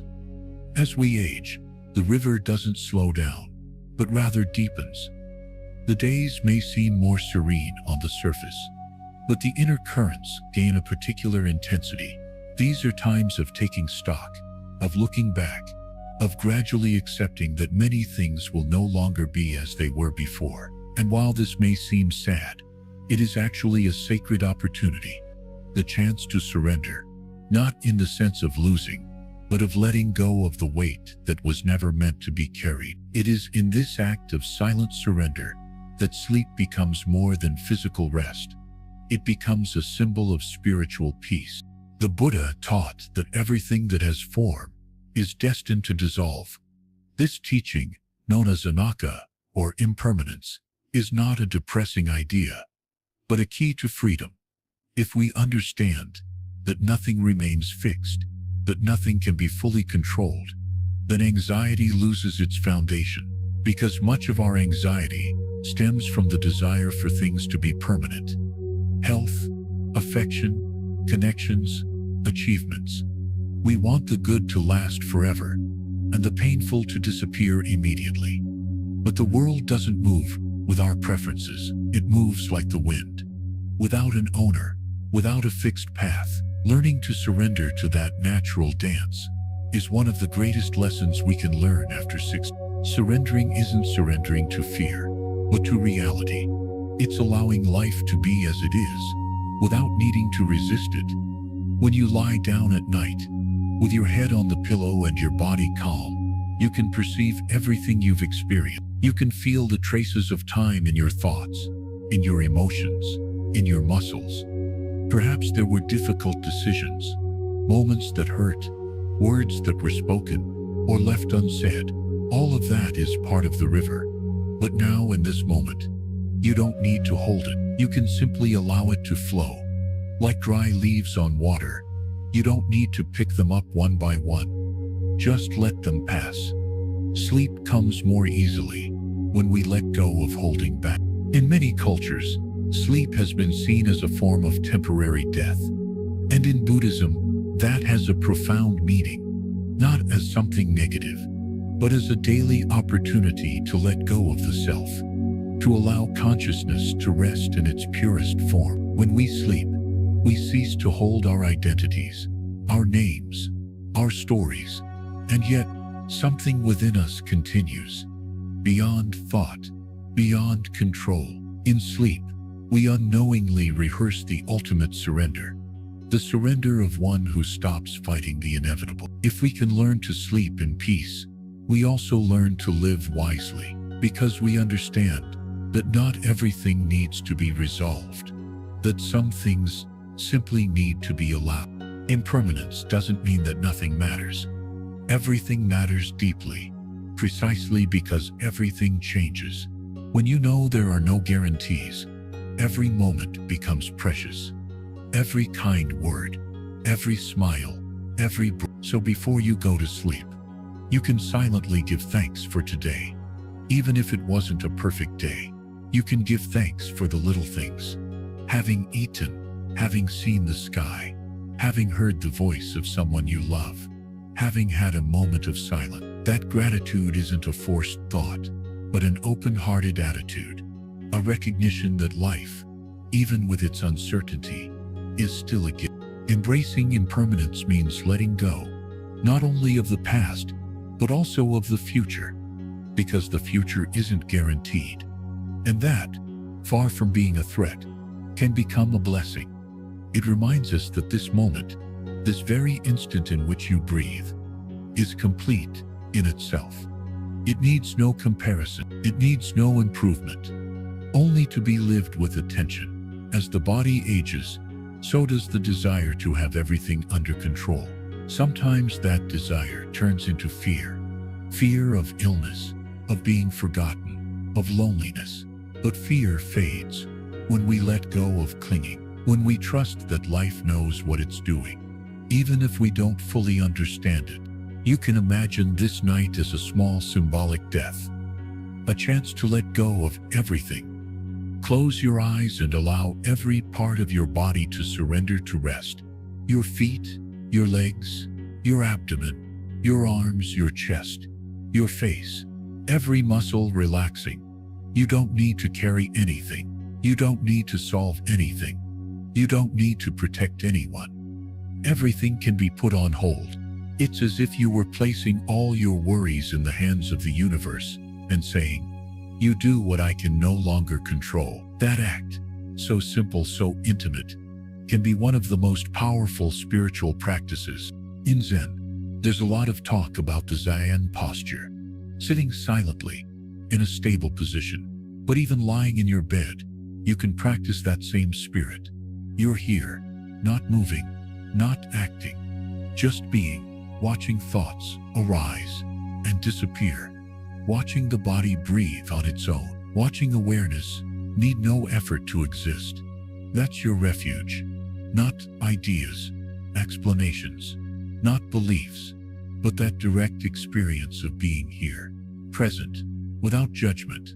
When you're there, impermanence isn't a threat. It's a melody, a soft music that reminds you that everything passes, and so everything can be loved without fear. Many Buddhist masters have spoken about the art of dying before dying. They don't refer to the physical end, but to the ability to let go of identity, ego, and attachments before life itself takes them away. And you, at this moment in your life, have that possibility. Every night can be a practice, every dream, a silent initiation. Sleep not only as a biological act, but as a way of saying to life, "I trust you. I surrender to your flow." That trust, when it's real, dissolves all anxiety, because there is nothing left to defend. Only the present remains, and the present is kind. The present doesn't demand. It may be difficult at first. Thoughts may keep coming back. Your mind may want to plan or revisit what was. That's okay. You don't need to fight it. Just observe it. Like someone watching the waves of the sea from the shore. You are not the wave. You are the one who sees it come and go. And in that distance, in that calm awareness, true surrender is born.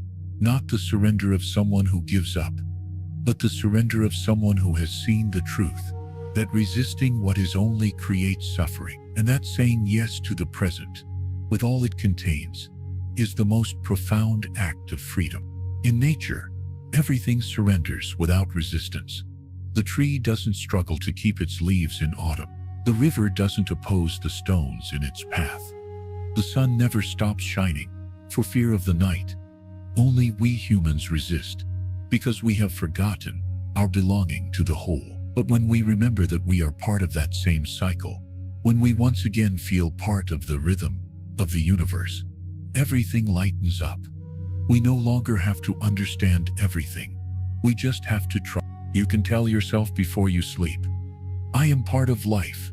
I am not separate. I am not lost. I am exactly where I'm meant to be."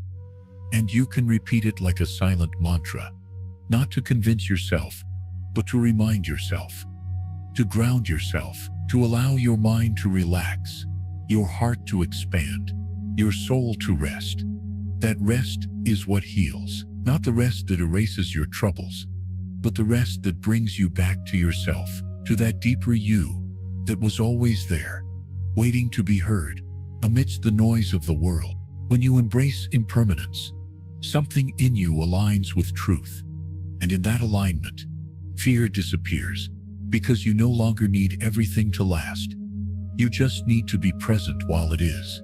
And if that includes the body, connections, memories, it also includes sleep. Let sleep come unhurriedly, like a friendly guest. Don't force it. Just prepare the space for it. An open mind, a calm heart, a surrendered body. And when it comes, don't try to catch it. Just let it go. Surrender is an art, and you are learning it. Every night, every breath, every silence. Nothing is lost. Everything is transformed. And in that transformation, you too find your truest form. The form of being that needs no name, no age, no history, only presence, only peace. Chapter 11. The wisdom of inner silence. When everything calms, everything is understood. There is a voice that becomes clearer as the years go by. It is not the voice of learned knowledge, nor of oft-repeated advice, nor even of concrete experience.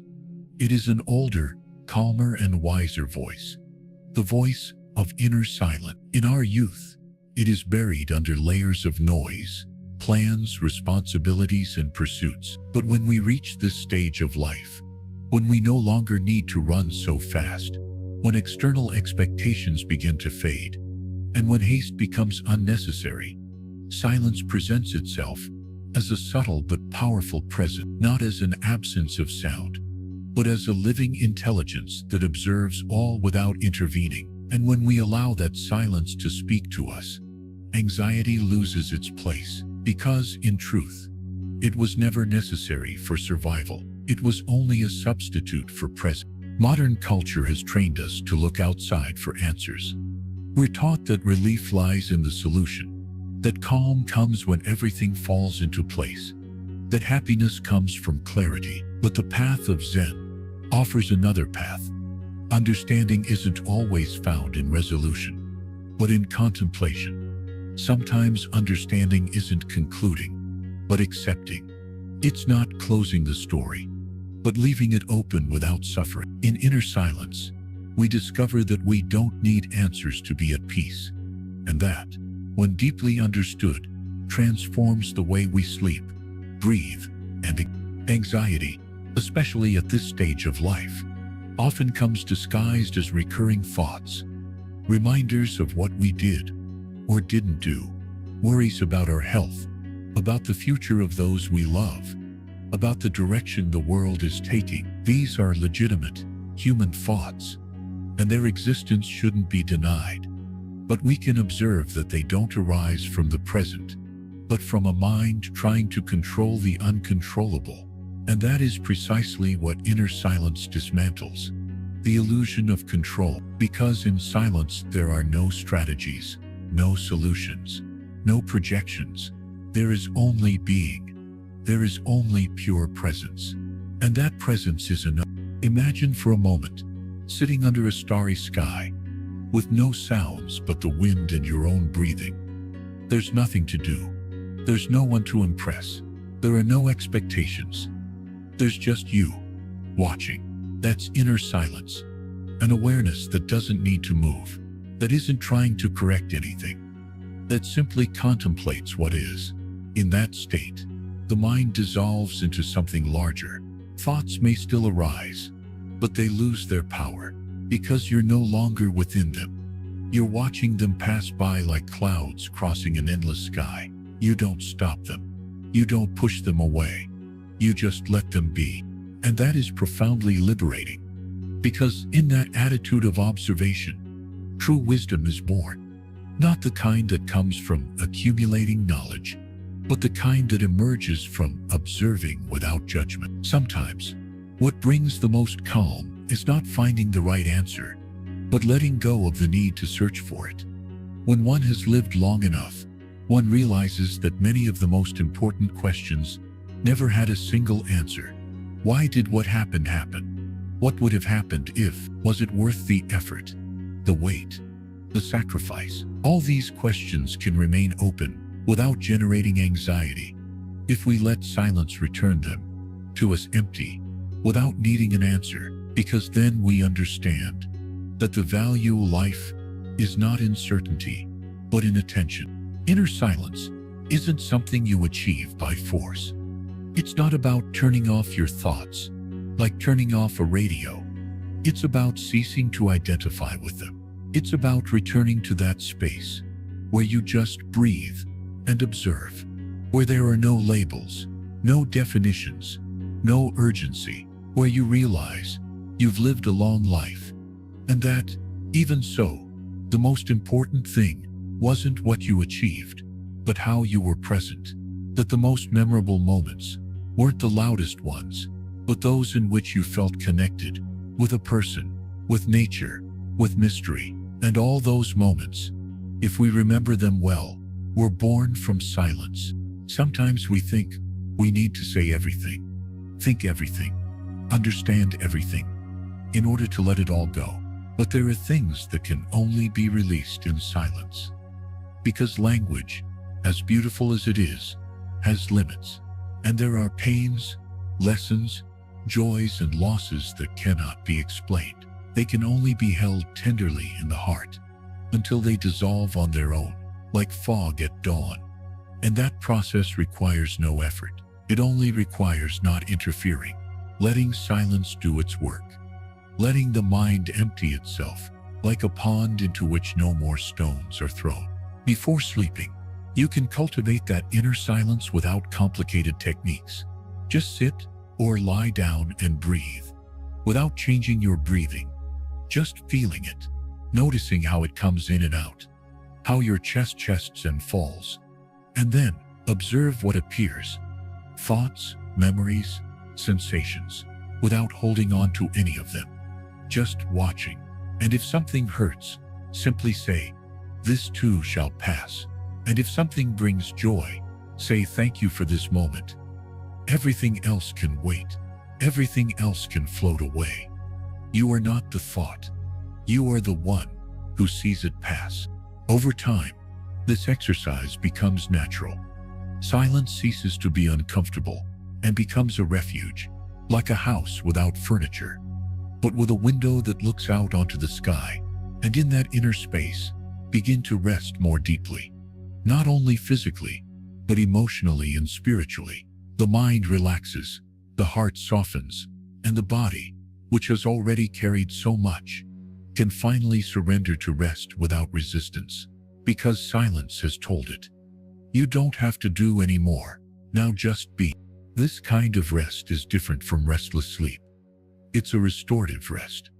A rest that touches the root of anxiety and deactivates it from within. Because anxiety isn't born in the present. It's born from disconnection from the present. And inner silence is what reconnects us. It's what reminds us that we're not lost, that we're not alone, that we don't need to have everything figured out to be at peace. We just need to return to that still center within us, where everything is fine even if not everything is perfect. In Zen monasteries, silence is not imposed as a punishment, but as a spiritual practice. Monks walk in silence, eat in silence, meditate in silence, not because they reject speech, but because they have discovered that, in silence, the mind finds its natural alignment. You can do the same. From your home, from your bed, from your breathing. You don't need to live in a temple. Your temple can be this moment, this instant of stillness in which you need do nothing but be. Even when the body becomes more fragile, when memory slows down, the silence remains. It doesn't deteriorate with age. On the contrary, it becomes more accessible because you no longer have so many distractions.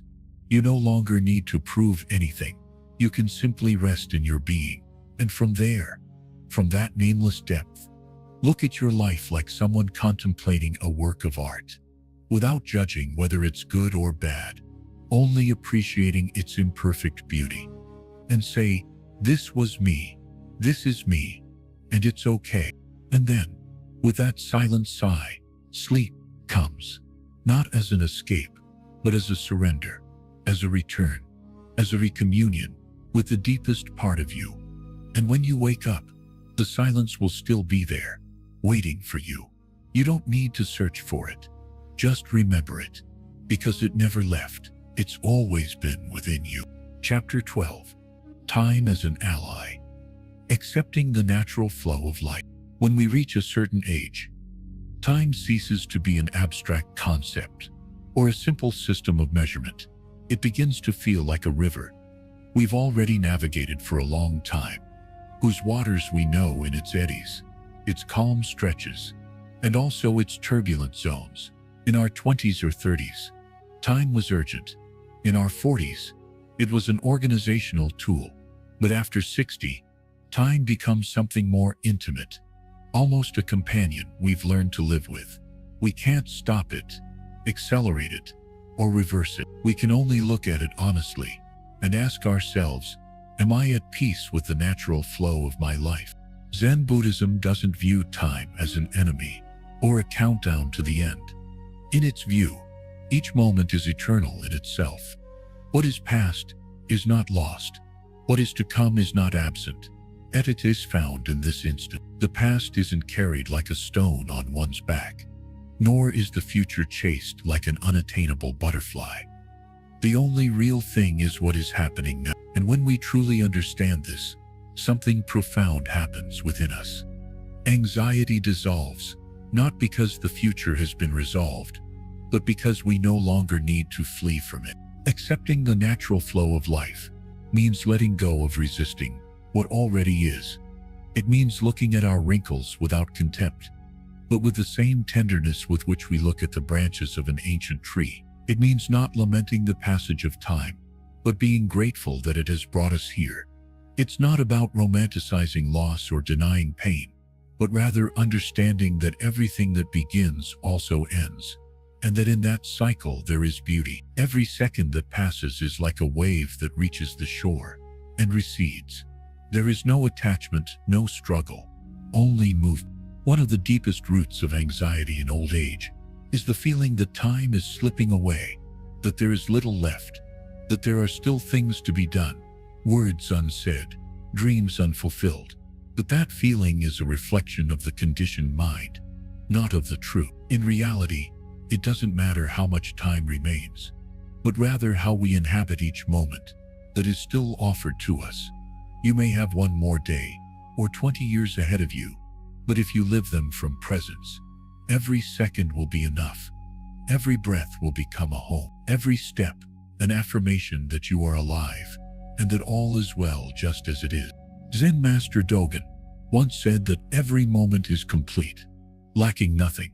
This statement, though simple, is profoundly transformative. It reminds us that we don't have to complete our lives like a to-do list. We don't have to accomplish something else to deserve peace. Peace doesn't come at the end, like a reward. It's available here, now, in this very moment. As you listen, as your body breathes, as your eyes slowly close to the rhythm of calm. You need nothing more than this. Accepting the flow of time also involves reconciling ourselves with our mistakes, with the decisions that seemed right at the time, with the paths we didn't take, with the people who drifted away, with the projects that never came to fruition. All of this is part of the river. There's no need to judge it. Judgment is a distraction for the mind. What's needed is understanding, telling yourself, I did the best I could with what I knew and what I felt. And from there, letting the river flow. Zen wisdom teaches that suffering arises from wanting life to be different than it is. And that includes our relationship with time. Accepting what is, without resignation, but with openness, is a powerful form of liberation, because there is no longer a constant struggle between reality and our expectations. We stop trying to capture the moment and simply let it pass with gratitude.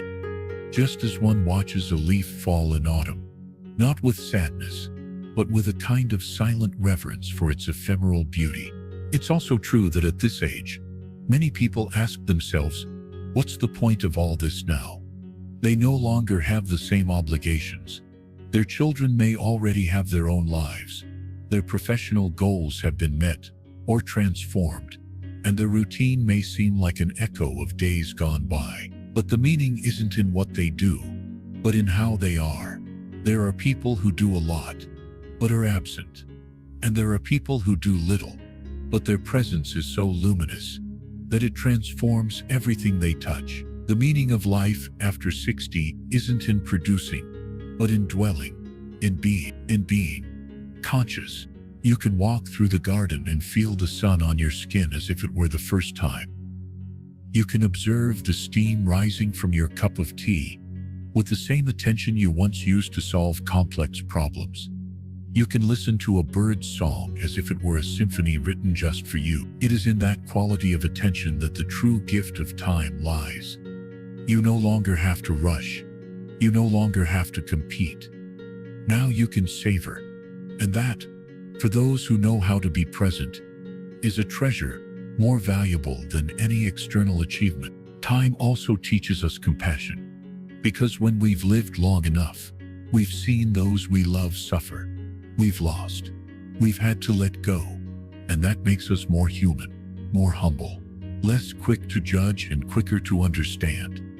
That compassion is one of the sweetest fruits of aging. It allows us to look at others with more patience and at ourselves with more tenderness, because we understand that we're all in the same river, that we're all learning to live with what we have, that no one has everything figured out.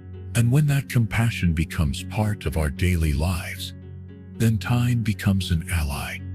It's no longer something that haunts us, but a space for internal growth. We no longer measure it by the clock, but by the depth of what we've experienced. We no longer worry about what's next, because we've made peace with what was.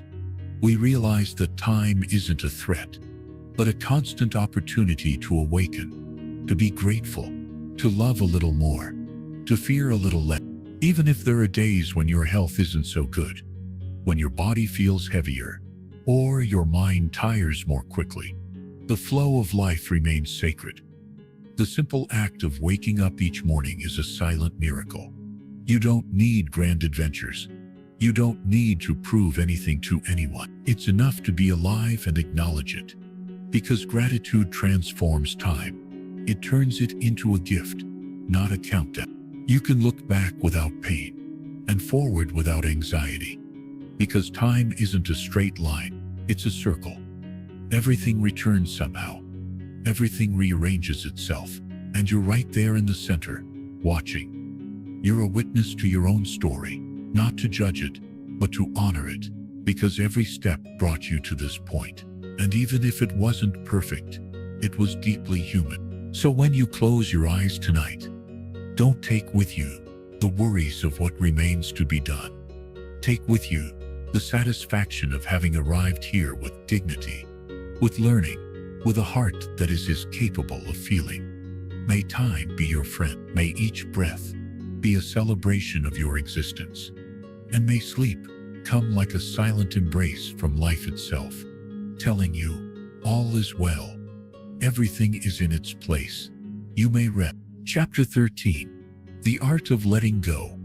When letting go becomes healing. In the final years of our lives, when we've accumulated memories like fallen leaves on a path, when our skin has grown more fragile and silence becomes a more frequent visitor, we begin to understand that fulfillment comes not from what we've retained, but from what we've been able to let go. This act of letting go, so subtle yet so profound, is one of the most valuable lessons that spiritual maturity offers us.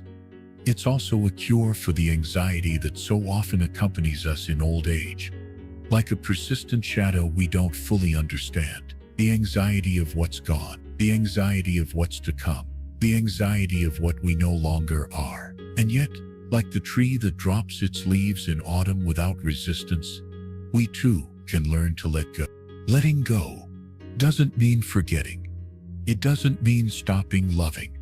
It doesn't mean surrendering or becoming indifferent. It means letting go, stopping clinging, stopping resisting the constant change that is inherent in existence. Buddhism teaches us this again and again. Everything that arises ceases. Everything that is born dies. And yet, that truth, far from being a cause for despair, becomes a source of wisdom and freedom if we embrace it from awareness and not fear. Many of us carry for decades wounds that haven't fully healed, words left unsaid, relationships without closure, unfinished projects, or identities we once had that no longer belong to us. All of this silently accumulates, like dust under a rug. And one day, perhaps when our body begins to age, or when our children leave, or when an illness strikes, all that weight comes to the surface, and we wonder why we feel anguish, why our heart feels so restless. But it's not the present that worries us. It's everything we haven't yet let go of. Letting go may seem like a passive act, but it's actually profoundly active. It requires courage. It requires humility. It requires facing what no longer serves us and saying, with compassion, "You may go." In Zen, there is a constant practice of detachment, not as a form of rejection, but as a way of not appropriating that which is by nature impermanent. When we understand this, we begin to let go, not from sadness, but from gratitude. We let go because we understand that what came has already served its purpose, and that holding on to it only prolongs an illusion. One of the most painful aspects many older people face is the need to let go of the image of who they were. The youth, the energy, the ability to multitask, the pain-free body. There's a part of our identity that was built around those elements. And when they begin to disappear, we feel as if we're losing ourselves. But that's not the case. We're only letting go of an external form. The essence remains intact. In fact, in many cases, it's now that it can emerge more clearly. Now that there are fewer distractions, less noise, less need to prove something. In that sense, letting go can also mean discovery. Discovering that we are still capable of wonder. Discovering that the calm we feel over a cup of tea at sunset is worth more than 1,000 professional achievements. Discovering that a heartfelt conversation, a slow walk, or the touch of a breeze on our face can touch us more deeply than any past experience. In letting go, we not only let go of what is no longer there, we also make space for what may yet come. Anxiety, when we look at it from this perspective, appears as a signal. It's telling us that there's something we're clinging to. It could be a memory, an expectation, a fear, an identity, even a routine that no longer makes sense. And when, instead of resisting that anxiety, we look at it with tenderness, when we ask it what it wants to show us, then the healing process begins. Because letting go doesn't always happen all at once. Sometimes it's a slow process, like when the sun melts snow. But even when we don't see it, the thawing is happening. Zen proposes a very simple and powerful practice. Sit in silence, breathe, and observe. Observe, without judgment, what arises. If it's an emotion, let it be. If it's a thought, don't follow it. If it's a memory, don't narrate it. Just observe. Over time, one realizes that nothing remains. Everything arises, floats for a moment in consciousness, and then passes. And that's where the true capacity to let go is cultivated. In observation without attachment. Some people ask, how can I let go of the pain of losing a loved one? How do you let go of something so profound? The answer isn't to forget or to replace. It's to allow the pain to be, to allow the tears to come, to allow the memory to remain without turning it into a prison, to accept that loving also involves losing, that letting go doesn't erase love, but rather transforms it, that by letting go of the form, we can embrace the essence. We may no longer be able to speak to that person, but we can feel their presence in our heart. We can remember them with gratitude, not with longing, and that, in itself, is an act of mature love. Letting go also involves abandoning expectations about what our lives should be like at this stage. Many people reach their 60s or 70s with a very clear and often inflexible idea of what they expect. A certain peace of mind, a certain health, a certain companionship, and when that isn't met, frustration sets in. But those expectations are mental constructs. They're not realities. And if we let go of them, if we stop demanding that life behave according to our script, we discover that it can still surprise us, perhaps not in the ways we imagined, but in subtle and profound ways. One of the great treasures of this age is the possibility of reconciliation, not only with others, but with oneself. Letting go of old guilt, forgiving oneself for mistakes, letting go of past demand, looking at one's own life as a master looks at his disciple, firmly, yes, but also with understanding. It's not about erasing what we did or didn't do. It's about integrating it, of letting everything we've experienced, the good, the painful, the confusing, find its place within us as part of a whole. Only then does that profound peace come, which no longer depends on anything external. In some Zen monasteries, the ritual of silently sweeping the temple is practiced, not as a chore, but as a meditation. With each sweep of the broom, something is let go. A thought, an emotion, a judgment, sweeping as a way of cleansing the mind. And perhaps we could incorporate that idea into our daily lives. You don't need a temple. Your home, your body, your mind are already enough. You can make every action an act of letting go of haste as you walk, letting go of worry as you close your eyes, letting go of judgment as you look in the mirror. The art of letting go isn't a skill taught in schools or books.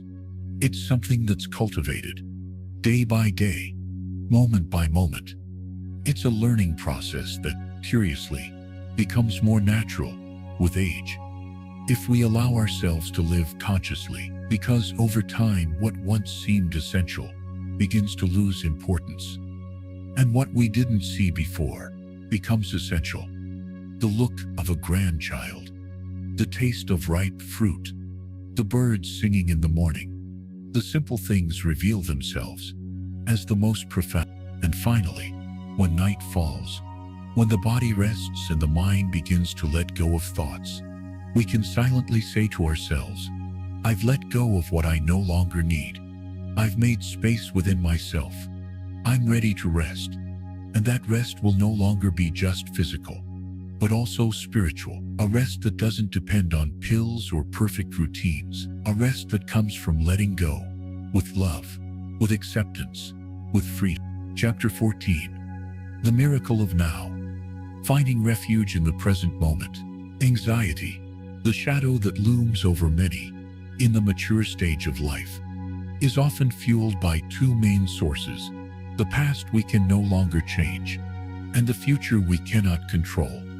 Between these two extremes lies a silent space, often ignored, but which contains the peace we so yearn for.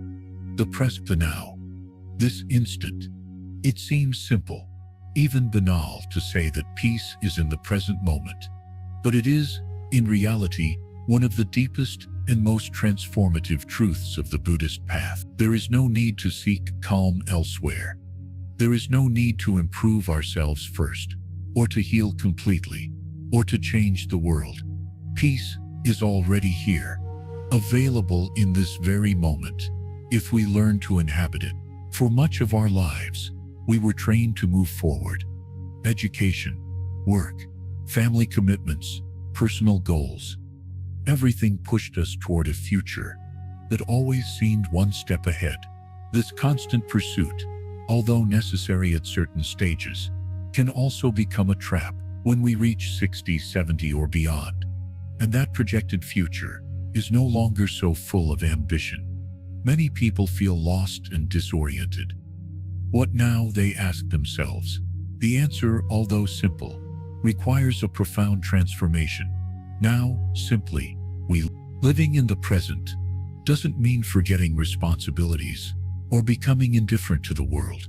It means opening yourself completely to the direct experience of this moment. It means feeling the air entering your nose, listening to the sound of the wind through the trees, noticing the warmth of the cup of tea in your hands. It also means observing thoughts without clinging to them, letting emotions arise and dissolve like waves in the sea. It is, in short, being here, for real. Zen places special emphasis on this practice. When you eat, Eat when you walk, walk, says one of its best-known precepts. This apparent obviousness contains a radical teaching. Stop living in distraction. How many times have we eaten without savoring, walked without noticing the ground, spoken without listening? The mind constantly jumps between memory and anticipation, and in that movement, the miracle of the now is lost. But when one stops that jumping, when one sits in silence and breathes consciously, something changes. Anxiety dissolves, even if only for an instant, and that instant becomes a refuge. For those who have lived for many decades, this kind of presence can be a form of rebirth, not in a mystical sense, but a real one. Reborn in mindfulness, rediscovering the world without the burden of judgment, without comparing it to what was, seeing with new eyes, listening with new ears. Every moment becomes an opportunity to begin again. It doesn't matter how much time has passed. It doesn't matter how many mistakes were made. The present doesn't ask for explanations. It only offers an open door. Master Thich Nhat Hanh said, "True freedom is in the present, and that freedom is internal. It doesn't depend on external circumstances, perfect health, or a problem-free environment. It's the freedom to not be a slave to the mind. It's the freedom to not be held back by old patterns. It's the freedom to simply be." In a world that idolizes productivity and constant doing, this way of being present is almost revolutionary, especially for those who feel their time of doing is over. Because now, another stage begins, that of being. Many people wonder how to begin this practice, how to return to the present when the mind is restless, when the body aches, when memories weigh on us. The answer lies in something as simple as breathing mindfully, inhaling and knowing that you are inhaling, exhaling, and knowing that you are exhaling. This seemingly trivial act can transform the entire experience. Breathing anchors us in the present moment. There's no need to change it or force it. Just observe it, feel it, let it bring us back. Over time, this practice expands. It's no longer just moments of meditation. It begins to permeate daily life. One becomes more aware of walking, listening, and looking at others. And this awareness brings it an unexpected sweetness. The world ceases to be a series of problems to be solved and becomes a succession of silent miracles. The song of a bird, the smile of a grandchild, the sensation of the sun on one's skin. Everything takes on a new depth, and with it, anxiety loses ground. An important thing many people discover is that the present also contains sadness, pain, even fear. But unlike the past and the future, the present doesn't magnify those emotions. It doesn't turn them into endless stories. It simply lets them be. When you are present with your sadness, without resistance, that sadness turns into tenderness. When you are present with pain, without judgment, that pain softens. And by being present with fear, you discover that it's possible to hold it without being dragged down. This is the true alchemy of the present moment. It doesn't eliminate what's difficult, but transforms it. In modern culture, the idea has spread that the present moment should be pleasurable, that if we are here and now, there should be immediate peace. But the present is not a guarantee of comfort. It is a guarantee of reality. And only by being in touch with reality can we find a peace that does not depend on circumstances. This peace is not euphoric or spectacular. It is silent, like a still lake, like a deep sigh, like a serene night. One of the great benefits of this practice for those over 60 is that it offers a new way of relating to time. Instead of seeing each day as a loss of youth or an approaching end, you begin to see each day as a jewel, as an opportunity to live fully, without burdening yourself with the past or fearing the future. That's when life, even with its limitations, becomes enough. It becomes beautiful in its simplicity.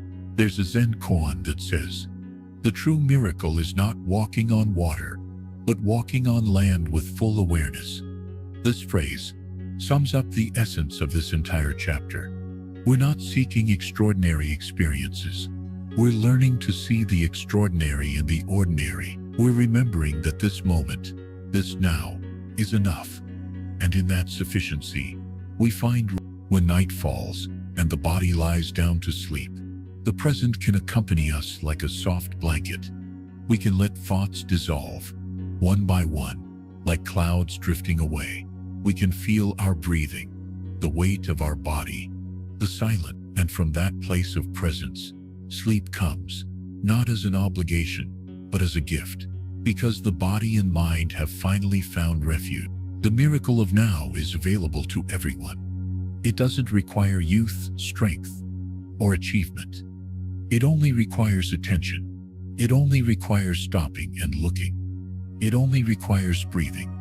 And in that simple act, we find everything we were looking for: peace, clarity, love, and a whole new way of being alive. Chapter 15. The wisdom of silence. Beyond the noise of the mind, at the stage of life, when the body begins to speak more slowly, and the days seem to unfold with a gentler cadence, we discover a terrain little explored by the urgency of youth. Silence. Not the forced silence of an empty room, nor the absence of external noise, but that other silence, vaster, deeper, that emerges when the mind ceases, even for a moment, its incessant murmur. It is in this space, free from the tyranny of thought, that many find, perhaps for the first time, a peace that does not depend on anything external. The anxiety that has accompanied our nights and our doubts for so long loses its power in this territory, not because it disappears completely, but because it becomes visible as what it always was, a passing cloud in an immense sky.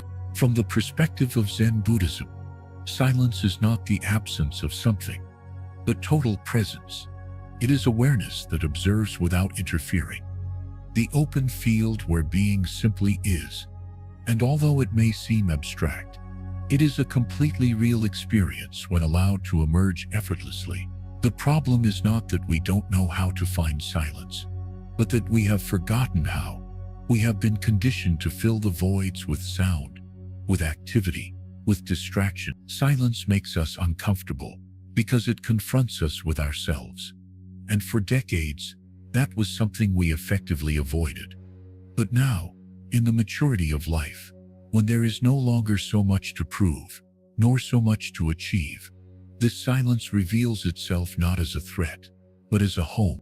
The human mind has a natural tendency to ruminate.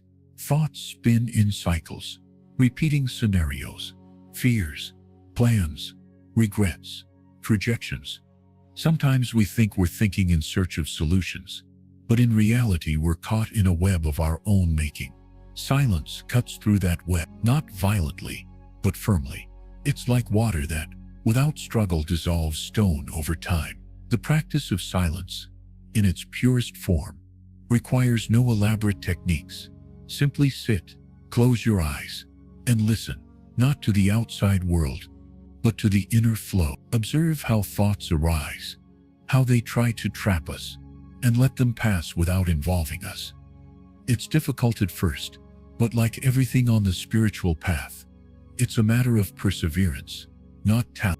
Older adults often face a paradox: more free time, but more restless thoughts; more space to rest, but also more memories; more worries about the future; more physical pain that distracts us. In this scenario, silence presents itself not as an escape, but as a medicine that doesn't cure the symptoms, but transforms the relationship we have with them. Instead of fighting anxiety, we observe it. Instead of rejecting the pain, we embrace it. Instead of clinging to the past, we let it pass like a movie on the screen of our mind. Zen master Thich Nhat Hanh said that silence is the language of consciousness, and he was right. Because when the noise of the world ceases, what we hear is not nothingness, but something purer, more essential. We hear our own heartbeat, the rhythm of our breathing, the gentle murmur of life as it is. And that's enough. That's enough to reconnect us with reality as it is, without embellishment or masks. Anxiety diminishes when we stop running from it, when we stop fueling it with resistance. And that only happens in silence, when we stop long enough to stop fighting. There is something profoundly healing in learning to be silent with oneself, not to solve anything, not to change anything, just to be. The mind always wants to solve, to find an explanation, a justification, a solution. But the soul, if we use that word to refer to the deepest part of our being, doesn't need to solve anything. It just needs space. And silence is space. It is openness. It is the fertile ground where calm, compassion, and clarity can flourish. When we become accustomed to this state, we no longer seek distraction. In every free moment, we no longer fear empty time. On the contrary, we begin to seek out those spaces with gratitude, like someone returning home after a long journey. Silence also teaches us to listen to others differently, not to respond, not to advise, not to correct, but to be present. Often, the anxiety we feel in our relationships comes from incomplete listening, a fragmented presence. But if we learn to be silent with ourselves, then we can also be silent with others. And in that shared silence, beyond words, something miraculous happens. True connection appears, deep empathy, unconditional love, because we are no longer listening from the ego, but from consciousness. In Zen monasteries, it's common for practitioners to spend long periods in silence, even entire days without uttering a word. Not because speaking is bad, but because silence allows the mind to purify. It allows everything that is repressed, forgotten, or simply hidden to rise to the surface, to be acknowledged and released. In our daily lives, we don't need to imitate these monastic retreats, but we can create small sanctuaries of silence in our daily routines. 5 minutes upon waking, a moment before sleeping, a walk without music, just listening to the surroundings. Small acts of presence that, over time, transform the mind. Many of the fears that fuel anxiety in old age are related to the future. Death, loss of autonomy, illness, loneliness. But silence brings us back to the present. And in the present, most of those fears don't exist. They are only shadows projected by the mind. When we are truly present, there is nothing to fear. Everything is as it is. The body breathes, the heart beats, the moment unfolds. Nothing else is necessary. This state of deep acceptance is what we cultivate in silence, not as a passive act, but as a radical gesture of trust, trusting that we don't need to know everything, control everything, understand everything, trusting that life sustains itself, and that our task is simply to be present to experience it. As we age, silence also becomes a means of reconciling ourselves with death, not as a threat, but as a natural transition. In silence, we can look at that reality without panic. We can let fear express itself, but without being swept away by it. And little by little, that fear transforms into respect, curiosity, and acceptance, because we understand that death is not the end, but a part of the cycle, and that what matters is not how long our life lasts, but how consciously we inhabit it. Silence, then, becomes a preparation, not for the end, but for the eternal present that is always available. Even sleep, which so many older people struggle to find, is aided by the practice of silence.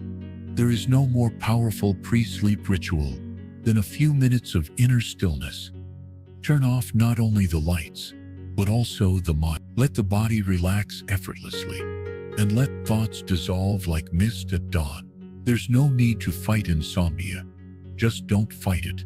Just allow it. Silence does just that. It allows. And in that allowing, sleep comes on its own, not as a duty, but as a natural consequence of letting go. If you've ever watched the sunrise in complete silence, you'll know what I'm talking about. There are no words to describe that feeling of being alive in that moment, without needing to do anything else. Those moments are living lessons. They are open doors to a deeper understanding of who we are, and you don't need a mountain or a temple to experience them. You can be in your room, in your garden, by a window. All you need is the willingness to be present, in silence, with yourself. The modern mind fears silence because it doesn't know what to do with it. But you who have lived, who have felt, who have loved, can recognize in silence something familiar, something that was with you from the beginning, but was drowned out by the noise of life. Now, at this stage, you can return to it. You can let it envelop you, heal you, reveal to you what was always there, your essential nature. You don't need to change anything. You don't need to improve anything. You just need to stop, breathe, and allow the silence to do its work. Perhaps the most valuable thing we can offer others in these years is not our advice, nor our experience, nor even our affection, although all of that has value, but our silent presence, being with another without wrathing, without judgment, without wanting to fix everything, just being it. And that, in itself, is an immense gift, because in a world full of noise, being a space of silence is a form of love, a form of wisdom, a form of medicine. May this chapter accompany you like an invitation, an open door, a reminder that even though the world keeps turning, you can choose stillness. You can choose silence. And from there, everything changes. Not because the world is different, but because you see it with new eyes, or rather with a freer heart. More present, more at peace. Chapter 16. There is no way to peace. Peace is the way. There's a persistent illusion that stays with us for almost our entire lives. A silent, almost invisible belief that whispers in the back of our minds, someday I will reach peace, as if peace were a goal, a summit to be reached, after meeting certain conditions, after resolving all problems, healing all wounds, forgiving all those who hurt us, tidying every corner of the past, and securing the future. We wait for the world to calm down, for our bodies to stop aching, for our families to be in harmony, for money to cease to be a concern, for our hearts to cease to fear. And only then, we believe, can we allow ourselves to be at peace. But Buddhism, and especially Zen, dismantles that trap with almost disconcerting clarity. There is no path to peace, because peace itself is the path. It is not a goal at the end of a journey. It is not a reward for having done everything right. It is not a condition dependent on external factors. It is a practice, a habit, a presence that is cultivated moment by moment. Peace is not the end of the journey. It is the way you choose to walk. This teaching, though simple, has a transformative power when truly embodied, especially at the stage of life, when one begins to review everything one has experienced, with a mixture of gratitude, remorse, and weariness. When one has loved, lost, suffered, and laughed for decades, one understands that nothing lasts, and that almost nothing happens as planned. In that understanding, a new kind of wisdom emerges, the kind that stops seeking and begins to let go. Stopping seeking doesn't mean resigning or giving up, but rather resting. Stop pushing, stop resisting, stop postponing the possibility of peace, because one believes there is still so much to resolve. Because in reality, there will always be something unresolved. There will always be a worry, a doubt, a discomfort, but also there is always a space within us where nothing is missing. In the teachings of the great Zen masters, peace is seen as our original nature, not as an exotic state achieved through years of practice. Practice is not for obtain peace, but for wake up to it.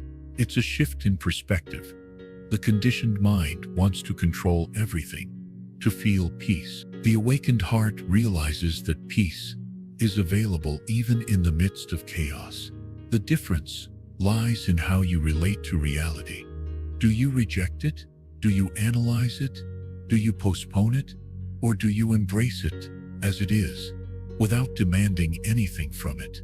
At 60 or older, life has already proven itself unpredictable, that the unexpected often brings hidden gifts, that what seemed like a loss, years later, reveals itself to be a necessary turning point, that what we feared was not so serious, and that what we thought we needed was not actually essential.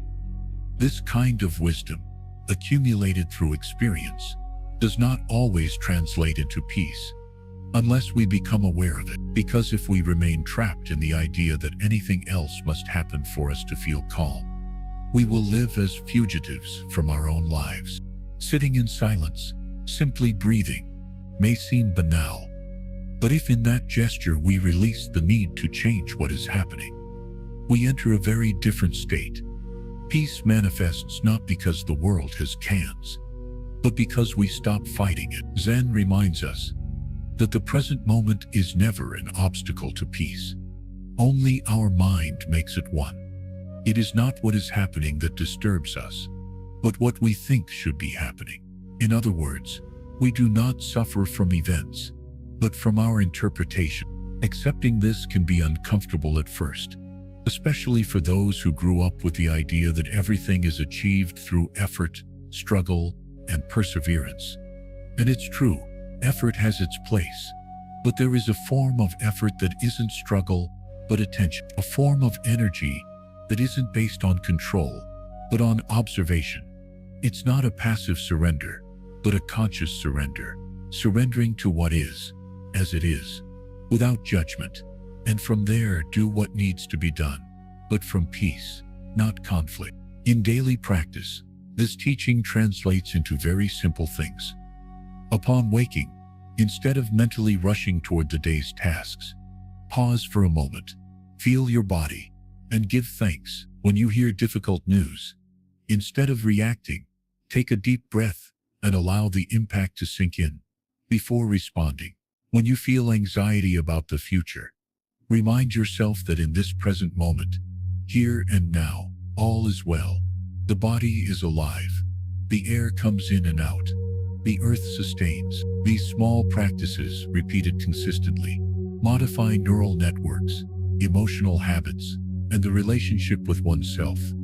And so, peace ceases to be a distant ideal and becomes a way of being. We often hear that the world is increasingly turbulent, more uncertain, more threatening, and that's true, in a sense. But it's also true that the collective consciousness is awakening, that more people than before are seeking ways to live with meaning, with compassion, with presence, that there is more openness to looking inward, that pain for many people is transforming into a spiritual path, and you, who have lived longer than many, have a special place in that awakening. You don't need to become a teacher or teach others. You just need to live with peace. That presence alone, serene, compassionate, equanimous, has an invisible but profound impact on those around you. Being peace in a troubled world is one of the most powerful acts in existence. Anxiety often appears when we feel separated from others, from the world, from life itself. We feel like we don't fit in, that something is missing, that something is wrong. But when we settle into the present, into direct experience, that feeling of separation does, because you realize you are not separate from the moment. The moment is you. The air you breathe is both inside and outside of you. The light that enters your eyes is also part of your body. Sounds are not out there. They are being perceived within your consciousness. And all of this happens here, now. In that realization, anxiety dissolves, because there is nothing to run away from. There is nothing to fear. You are where you have always been, at the heart of life. The mind wants perfect conditions to be at peace. The awakened heart simply allows itself to be at peace, without conditions. This shift is profound. It's the difference between postponing and living. And every time you choose peace as a way of life, not a destination, you are healing. You are coming home. Thich Nhat Hanh shared this decision. Peace is in every step. And he didn't mean it in a poetic way. He meant it literally. Every step can be an act of presence, of love, of freedom. And that kind of walking transforms the world, even if it doesn't change anything on the outside. When you walk in peace, you give others permission to do the same. When you live from calm, you inspire those around you to reconsider their own urgency. And when you age with serenity, you offer medicine to a world that fears aging. Now, this isn't about feigning peace. It's not about smiling while your heart is agitated. The authentic practice is looking at what is there with complete honesty. If there is fear, you look at it. If there is sadness, you welcome it. If there is anger, you acknowledge it, but you don't confuse yourself with it. You don't say, "Assoy my fear," or "Assoy my sadness." You just observe. Here is fear. Here is pain. And you breathe. And you remain. And in that being, without running, without fleeing, without judging, something is transformed, not by effort, but by the simple alchemy of presence. Peace doesn't erase pain. It softens it. It makes it habitable. It doesn't eliminate problems. It makes them manageable. It doesn't eliminate death. It makes it part of a larger mystery. It doesn't negate loss, but it wraps it in a broader blanket of understanding. And that, in itself, is enough. So maybe you don't need to search for more answers. Maybe you don't need to understand everything you've experienced, or everything to come. Maybe the only thing you need, and what was always available, is this moment. This breathing body, this observing consciousness, this life, here, now, just as it is. And in that recognition, peace isn't something you achieve. It's something you reveal, like the sky that was always there, even behind the clouds. And if you ever doubt, if anxiety returns with a vengeance, if the night is long and your heart is restless, remember this: you don't have to get anywhere. You're already on the path. And the path, if you walk it with presence, is peace. Chapter 17. Coming home. The rest of simply being yourself.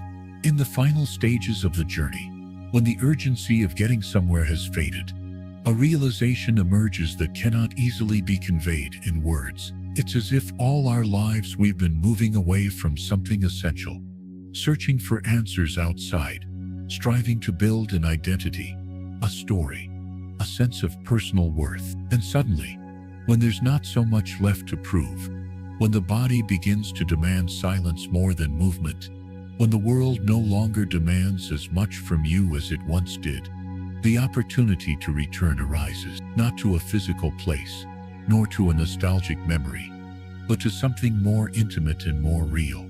Once, returning home doesn't mean retreating from the world, but rather recognizing oneself in what has always been there, patiently waiting, the self, naked, simple, silent, without masks, without projects, without pretension. For decades, many people have lived in service to expectations, responsibilities, rules, and duties. In the process of raising a family, holding down a job, caring for others, or fulfilling social roles, we often lose sight of that silent center that observes everything but is rarely heard. And although all these stages have been necessary, there comes a time when the vital energy can no longer be vivided among so many external demands. Then, what seemed to be a stage of decline becomes a sacred opportunity, the chance to return to yourself, to recognize that you no longer have to be anything else, that you don't have to impress anyone, that you don't need validation to breathe, to be, to inhabit your body and your consciousness.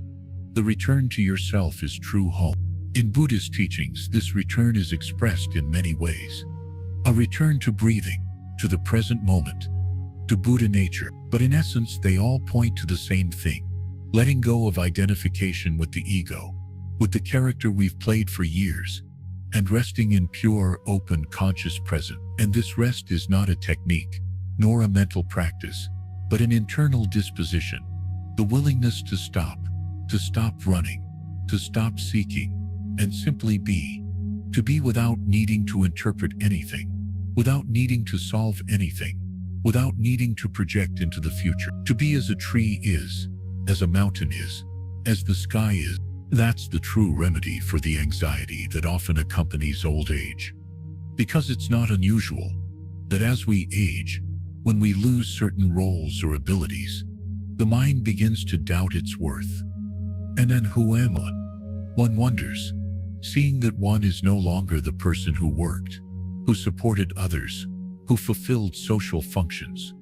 And without that role, anxiety can emerge as a feeling of emptiness, of lack of direction. But if one has been practicing the art of returning to oneself, one discovers that this emptiness is not something to be filled, but a sacred space where truth can dwell, where who we truly are can emerge beyond any personal history. And that, paradoxically, does not produce more loneliness, but a profound sense of belonging. Because you are finally with yourself, you can finally rest in yourself.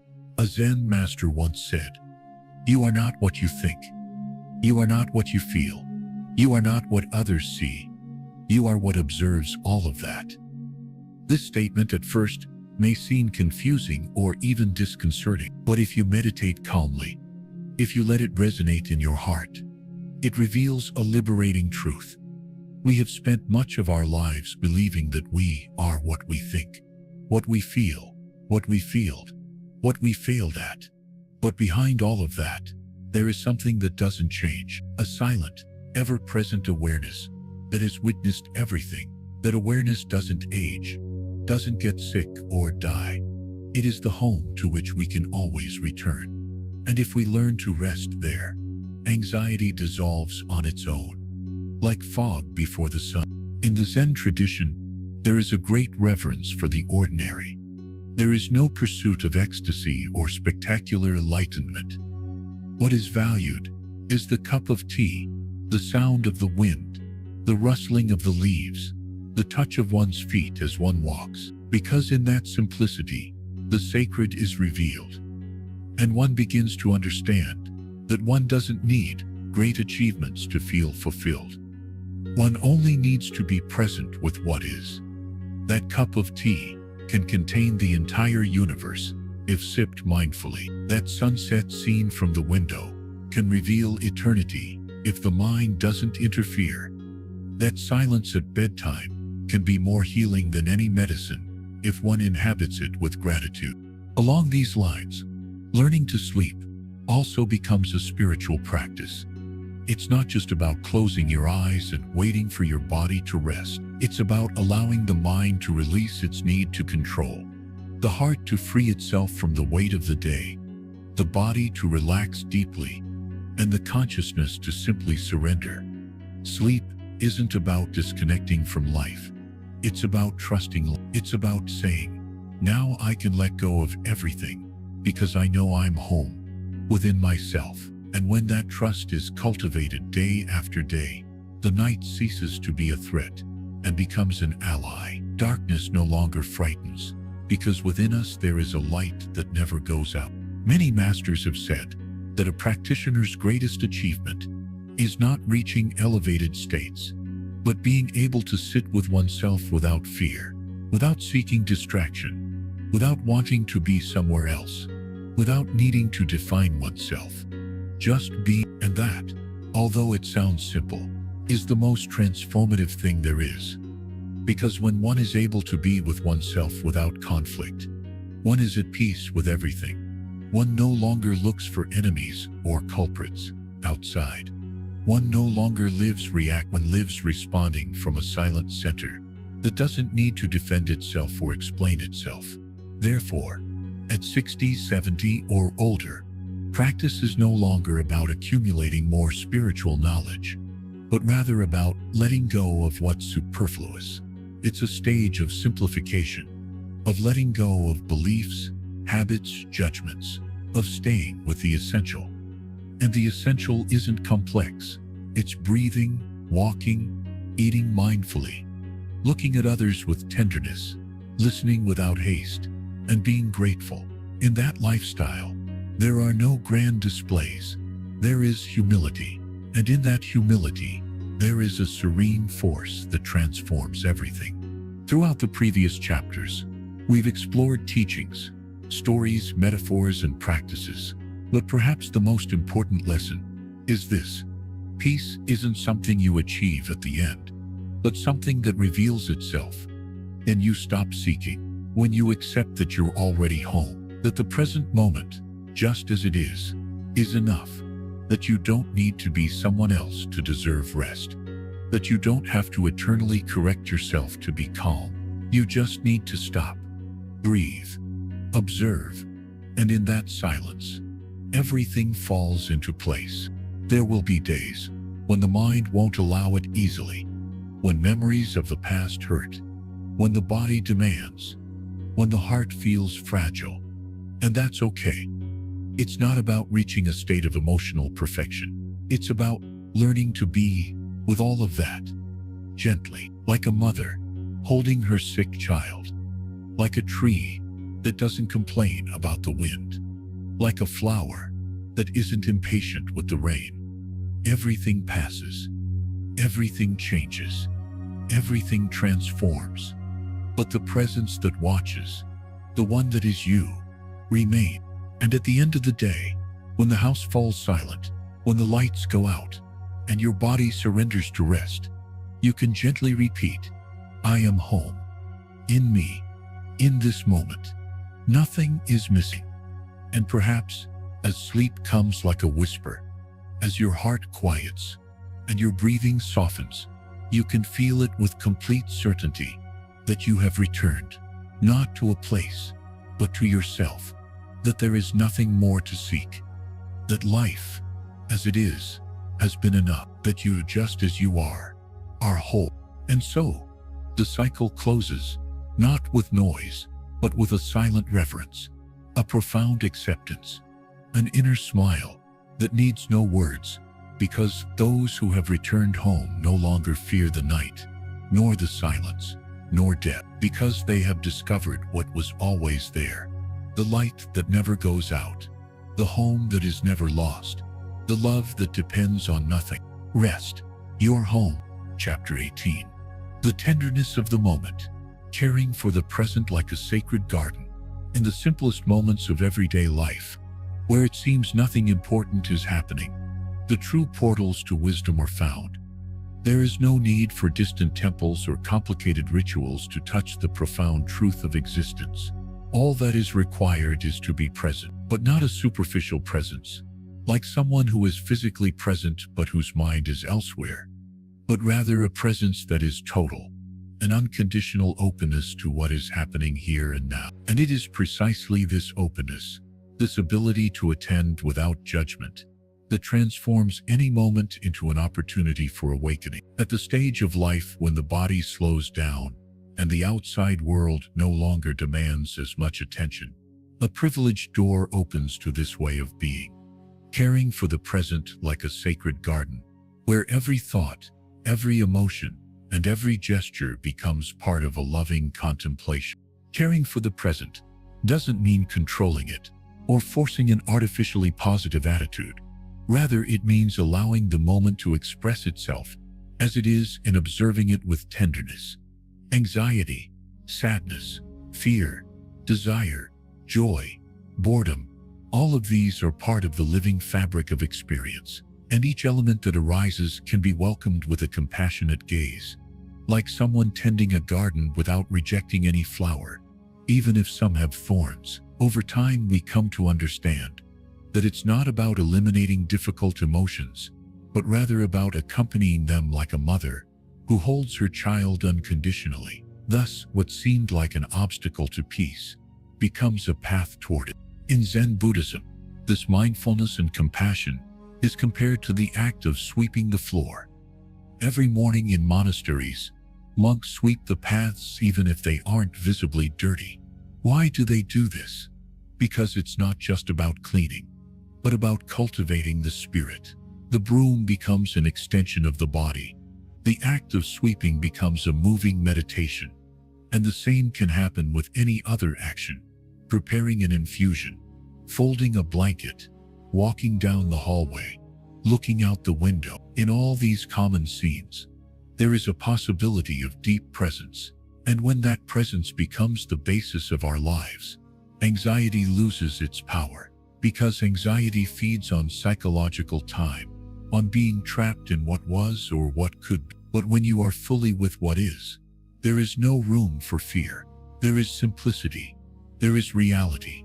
There is, perhaps in our younger years, there wasn't time for this form of contemplation. Obligations, commitments, the speed of modern life offered no respite. But now, as we cross the threshold of 60, 70, or beyond, there is a different space, a pause, fertile ground for cultivating another rhythm. And that rhythm isn't that of productivity, nor of external success, but that of interiority, the rhythm of listening to the sound of silence and feeling part of it, the rhythm of observing our own body and thanking it for every heartbeat, the rhythm of letting go of the need to go somewhere, and discovering that, for the first time, being here is enough. Many fear aging because they associate it with loss. Loss of strength, beauty, function, relationships, attention. But seen from another angle, old age can also be a liberation. Liberation from the social mask, the persona one always had to fulfill, from the constant desire to prove something. Therefore, it is a propitious time for spiritual awakening. It is no longer about building an image or competing. It is about being authentic, vulnerable, present. It is about living with the awareness that each day is valuable, not for what is achieved, but for how it is lived. And that way can be gentle, like the flow of water, like the breeze that doesn't need applause to keep blowing. At this stage, it's possible to discover that the present isn't just a transit point to something else. It's a destination in itself. In fact, it's the only place where life happens. The past is no longer there. The future hasn't arrived. And all that truly exists is this moment. By understanding this, one stops postponing peace for an ideal moment. One stops saying, when I feel better, when this is resolved, when I have this or that, because one sees that all of that is a mental trap. The only real peace is that which is cultivated now, and now can be any moment, even this moment, even like this. Imagine sitting in your favorite chair while a gentle rain falls outside. There's nothing urgent to do, no one demanding your attention, just you, the sound of the drops, the warmth of a blanket, your breath coming and going. That moment, if lived with mindfulness, has the power to heal because it needs nothing else to be whole. And that wholeness, that feeling of being well, simply by being, is one of the most profound jewels of Buddhist practice. It's not found in books or discourses, but in the direct experience of what is. Caring for the present is also caring for the body, not through demands, but through kindness. It means listening to it when it needs rest, nourishing it with respect, moving it with gentleness. The body, which has accompanied us for so many years, deserves to be treated like a temple. And even if its forms change, even if it no longer has the agility it once had, it remains the sacred vehicle of our consciousness. When we care for it with love, without rejection or judgment, we are saying, I accept life as it is. I accept myself as I am. And just as we care for the body, we can also care for the mind, not through rigid thought control, but through attentive observation. When an anxious thought appears, such as what if I get sick? What if I'm alone? What will the end be like? There's no need to fight it or blindly believe it. Simply acknowledge it, gently name it, and let it pass like a cloud. Because that's what thoughts are, temporary formations, devoid of real substance. They come and go. Only the awareness that observes them remains. And that awareness when inhabited firmly and tenderly, becomes the deepest refuge. In some Zen monasteries, monks practice what they call shikantaza, which means just sitting. It's not a complicated technique. They simply sit, without seeking anything, without expecting results. They simply remain, attentive to the moment, open to the flow of experience. This practice, applied to daily life, can be a great remedy for anxiety, because it teaches us not to constantly need distraction, activity, or entertainment. It teaches us to rest in being, and from that rest, everything else finds its place. Over time, one begins to see that the present is not only a refuge, but a gateway to the transcendent. Because in it, the boundaries between self and world, between the internal and the external, the interconnectedness of everything with everything, is revealed. And this vision is not intellectual. It is experiential. It is felt in the bones, in the skin, in the heart. It is a silent certainty that we are part of something greater, something that has no name or form, but that sustains all of existence. When you feel this, anxiety transforms into reverence. There is no longer a rush to understand everything. There is only gratitude for being able to be part of this mystery. And perhaps, one night, as you lie down in silence, you can close your eyes and repeat softly, "Thank you for this moment. Thank you for this body. Thank you for this body. Thank you for this body. Thank you for this consciousness. Everything is right here." And as you do so, you will feel something inside you soften, as if an invisible weight were dissolving. Not because everything is perfect outside, but because you have learned to inhabit what is with love.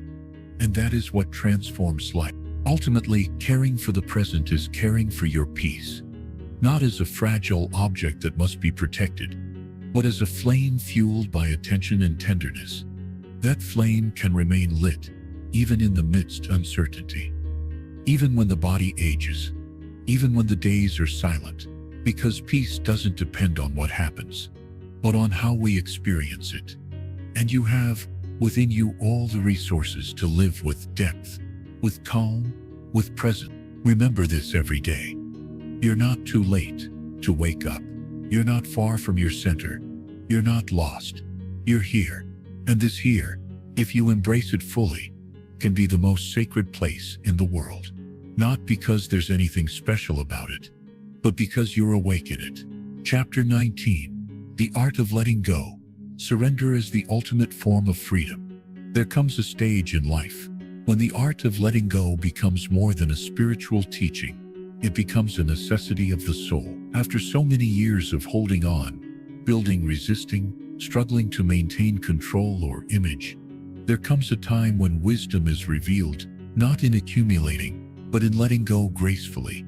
It's not about resigning or abandoning. It's about consciously surrendering to what can no longer and should no longer be sustained. It's about loosening the grip of the soul, fearlessly letting go of what has already run its course. And in that seemingly simple gesture lies the door to a freedom that doesn't depend on external circumstances, but on the inner willingness to trust the profound flow of existence.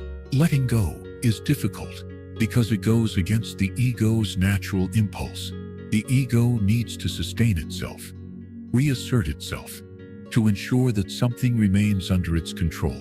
For decades, we've developed strategies to maintain relationships, status, ideas, roles, even emotions, for fear of what might happen if we let go.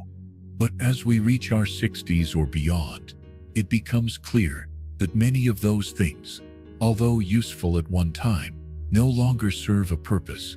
They've served their purpose, and what was once a security structure can now become a subtle prison. So the real challenge is not finding something else to hold on to, but having the courage to open our hand and allow life to reorganize itself without our constant interference. In Zen Buddhism, this attitude is reflected in the principle of mu, or emptiness. This isn't a sad or desolate emptiness, but a fertile emptiness, like the space between musical notes. like the silence that sustains word. Mu isn't nothingness. It's the absence of attachment, the freedom from needing things to be a certain way. By practicing this kind of emptiness, we don't eliminate the world, but rather stop burdening it with our expectation. And in this inner clarity, a peace begins to flourish that no longer depends on things going our way. Letting go also means accepting, but not a passive, resigned acceptance, but an active, lucid, courageous acceptance. Accepting that the body changes, that some abilities diminish, that loved ones leave, that some questions remain unanswered. Accepting that life is neither linear nor fair from the logic of the ego, but is profoundly coherent from the logic of awakening. Every loss has its lesson. Every ending contains a disguised beginning. When we accept this wholeheartedly, something softens within us. There is no longer a struggle, and there begins to be compassion. And that compassion, directed toward ourselves first, becomes the basis for a more tender view of the world. One of the great obstacles to letting go is the fear of loneliness. Many, as they age, feel they are being left behind, that the world no longer needs them as it once did, that the voices around them are fading. But from a Zen perspective, this silence is not a punishment, but an opportunity. Being alone doesn't mean being abandoned. It means that you can listen to yourself without distractions, that you can keep yourself company without demands, that you can rediscover yourself without the roles that once defined you. Consciously inhabited solitude becomes a temple, and in that temple, far from noise and expectation, the deepest understanding can emerge, that you are enough just as you are, even in silence. Letting go doesn't mean forgetting what you've experienced. It means stopping carrying it like a burden. The memories are still there, but they transform into wisdom. The pain is still there, but it's integrated as part of the journey. What changes is the relationship with all of that. There's no longer a need to constantly relive the past or project the future. It's enough to be here, letting the present tell you what needs to be addressed. And that loving attention to the now, when cultivated steadily, has the power to transform even the most painful memories into seeds of compassion. Zen proposes that each moment is complete in itself. It doesn't need to be enhanced, justified, or connected to a larger narrative. It simply is, and if you are available to it, without imposing anything, that moment can reveal more about yourself than years of external searching. But for that to happen, you must be willing to let go of the need to control. The mind wants to interpret, anticipate, plan, protect itself. Consciousness, on the other hand, simply observes, breathes, and welcomes. In that shift in posture, from the mind to the heart, from control to witness, the true leap toward inner freedom occurs. Some people reach this stage with the feeling that there is no more time to change, that everything has been done, that what hasn't been achieved will never be achieved. But awakening is ageless. There are people who have lived a lifetime of searching, and only at the end do they understand the essential. Sometimes it is precisely in the moments of greatest vulnerability, an illness, a loss, a sleepless night, that the gap opens, that allows one to see clearly, not what must be done, but what must be let go. And in that letting go, one discovers that the most important thing is not to achieve something, but to be at peace with what already is. The process of letting go also manifests itself in relationships. Over the years, some friendships change, some fade, others transform. Letting go doesn't mean cutting things off coldly, but rather allowing each bond to find its natural form. Sometimes we have to let go of the need for others to understand us, approve of us, or always be there for us.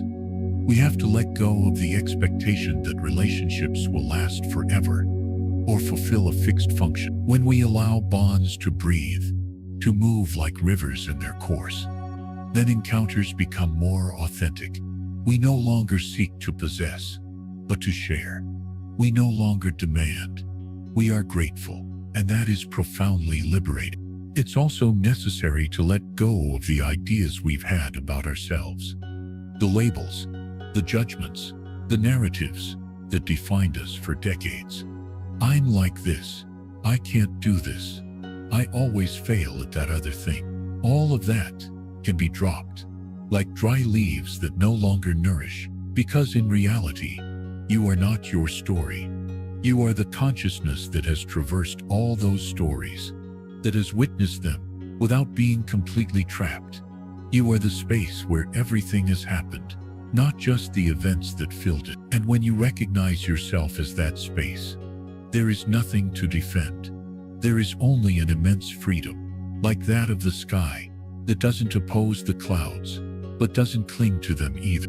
To let go, finally, is to trust. To trust that life knows more than we do. To trust that there is an invisible order that sustains everything, even when we don't understand it.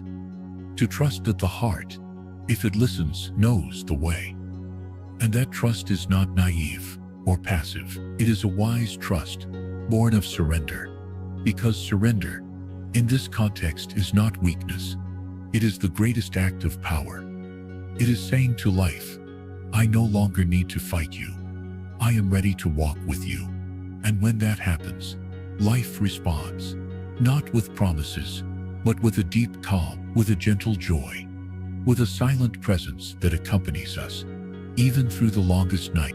Perhaps, as you close this chapter, you can pause, sit quietly, breathe deeply, and ask yourself, what do I need to let go of today? You don't have to answer with words. Just let the question rest in your chest. Perhaps it's an emotion, a recurring thought, an expectation, an image in yourself. Whatever it is, look at it tenderly, not as an enemy, but as something that has been with you and that you can now lovingly let go of. And as you do, imagine a new, fresh, open space being released within you. A space where calm can enter, a space where rest can flourish. Letting go doesn't mean losing. It means lightening up. It means making space for what truly matters. And if there's anything that matters in this moment of life, it's living with peace. Not with perfection, not with certainties, but with peace. The peace of having tried. The peace of being present. The peace of needing nothing more than this moment. That's the peace of Zen. And it's available to you right now, right where you are, if you're willing to let go. Letting go also means forgiving, not only others, but yourself. Sometimes, the hardest thing to release isn't the past itself, but the guilt we've accumulated for decisions we made, for words left unsaid, for paths unexplored. The ego, especially in later life, can cling to the what-ifs as a way to continue feeding its relevance. But wisdom lies in looking at those mistakes without drama, with the compassion you would have for an old friend, recognizing that you did the best you could with the level of consciousness you had at the time, and that today, from a deeper place, you can offer yourself what you've always sought in others: unconditional acceptance. By letting go of guilt, a space opens up for self-love that doesn't depend on merit or achievements, but on the simple fact of being alive. Another aspect of this art is letting go of the urge to be useful in the terms the world imposes. For much of adulthood, one's worth is often measured by productivity, external impact, and recognition. But over time, these metrics begin to lose their weight. And if they're not replaced with wiser ones, a feeling of emptiness can arise. However, there is an invisible, silent, deeply transformative usefulness that occurs when one is simply being present, radiating calm, listening attentively, and not compulsively intervening, can become a more powerful form of service than any frantic action. By letting go of the need to prove your worth, you allow authentic courage, that which comes from your being, not from your doing, to emerge like a gentle breeze that soothes those around you. The art of letting go is also related to unfulfilled dreams. There are longings that didn't materialize, projects that didn't prosper, paths that weren't taken, and that can cause a pang of melancholy. But Zen doesn't invite us to repress that sadness, but rather to embrace it with serenity, because those dreams, even if they didn't come true, were part of your life force. They gave you direction, offered you meaning, helped you grow. Letting them go doesn't mean forgetting them or considering them failures. It means honoring them, thanking them, and then letting them go, like saying goodbye to a shooting star. In that gesture of gratitude, even what never was is transformed into something valuable. And you who have learned to let go become lighter, more available to whatever life may yet reveal to you. Even on the physical plane, the act of letting go has its place. The body ages, yes, but it also learns to prioritize. It's no longer necessary to do everything or be everywhere.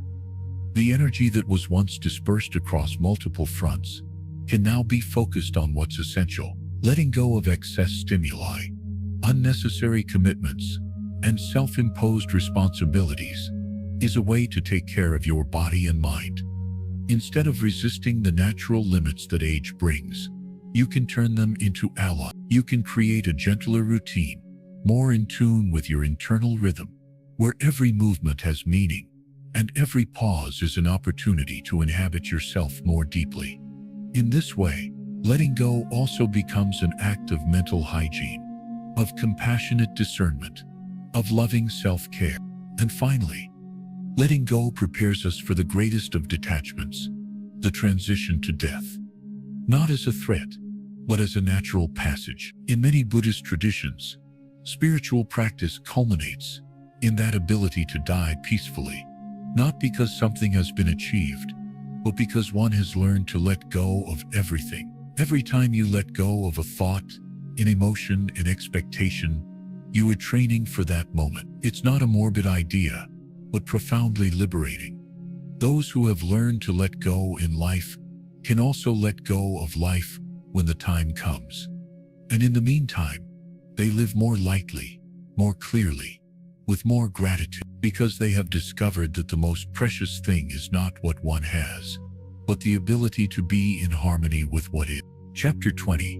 Returning home. Inhabiting peace as the final destination. The time has come to close this journey, not with a rigid final point, but with the gentleness of a sunset that doesn't need to announce its farewell. During this long journey, we have traveled together through inner landscapes, often ignored, recognizing that the anxiety that arises after 60 is not a failing, but a voice, a calling, a way conscience has of reminding us of what still needs to be seen with tenderness. And now, in this final chapter, we reach the quietest threshold of all, that of peace.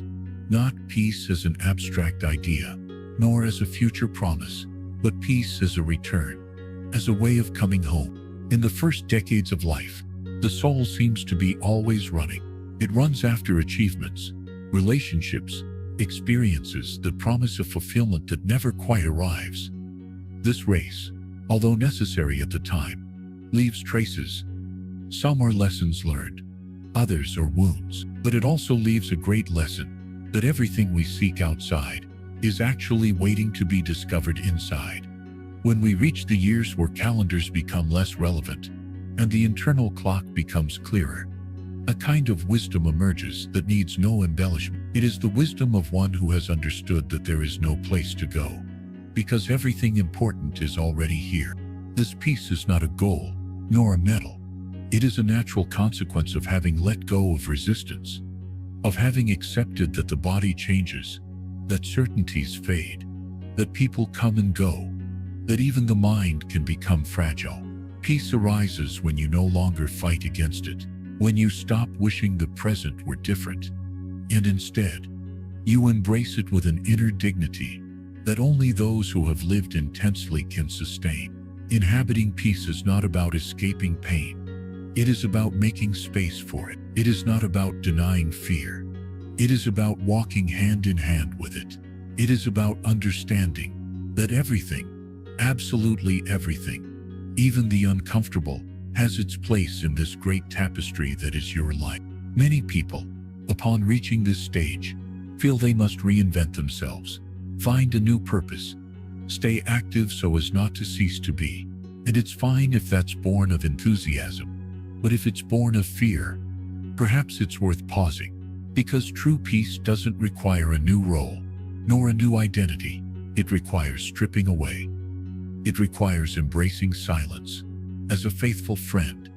It requires walking slower, observing more, listening more. It's less about doing and more about being. And being isn't invented, it's rediscovered. It allows itself to shine once the layers of ego, expectations, and self-images we've carried for decades fall away.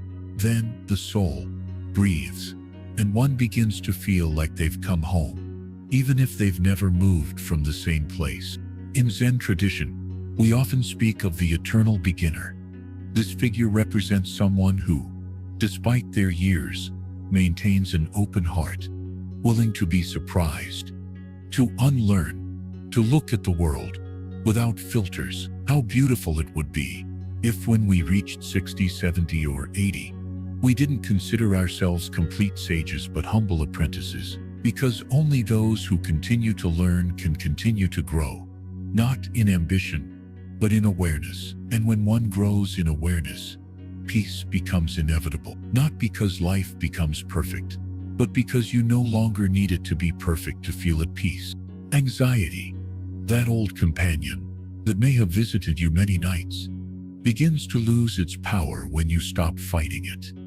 When you look it in the face and say, "It's okay, you can, but you won't be in charge of my house anymore." And then you discover that, like every emotion, it too wants to be heard, not repressed.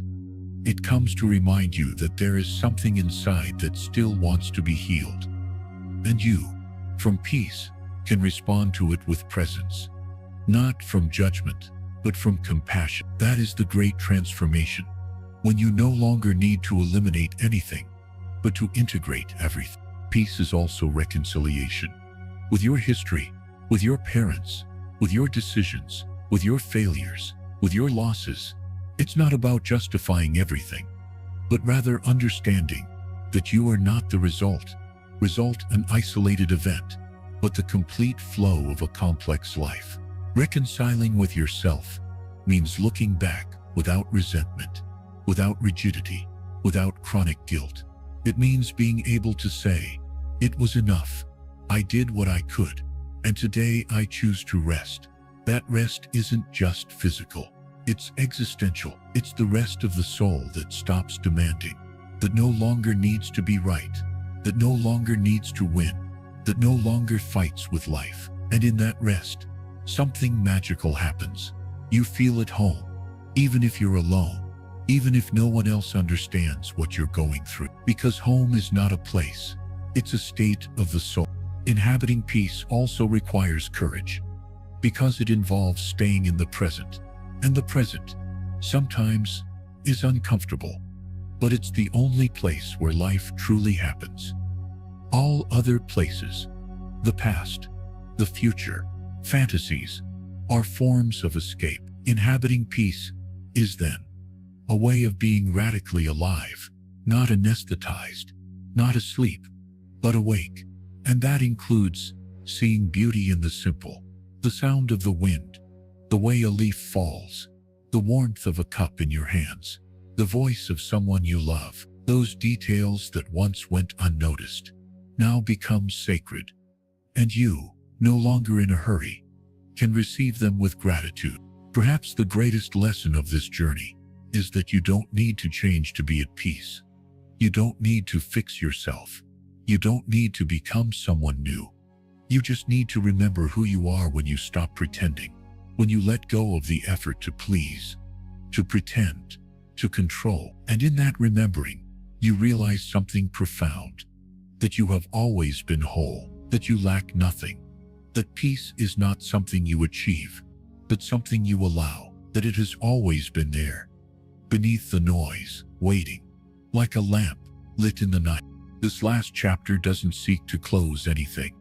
It seeks to open, to make space within you, so you can breathe more deeply, so you can look at yourself with more tenderness, so you can feel accompanied, even in your solitude. Because in Zen practice, being alone is never being empty. It's being full of yourself. It's returning to the source.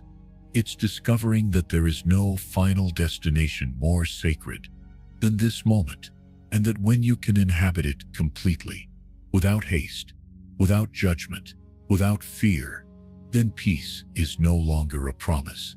It's your home. You've allowed yourself to walk the paths of fear, attachment, suffering, and nostalgia. You've contemplated aging with dignity. You've dialogued with anxiety without relinquishing control.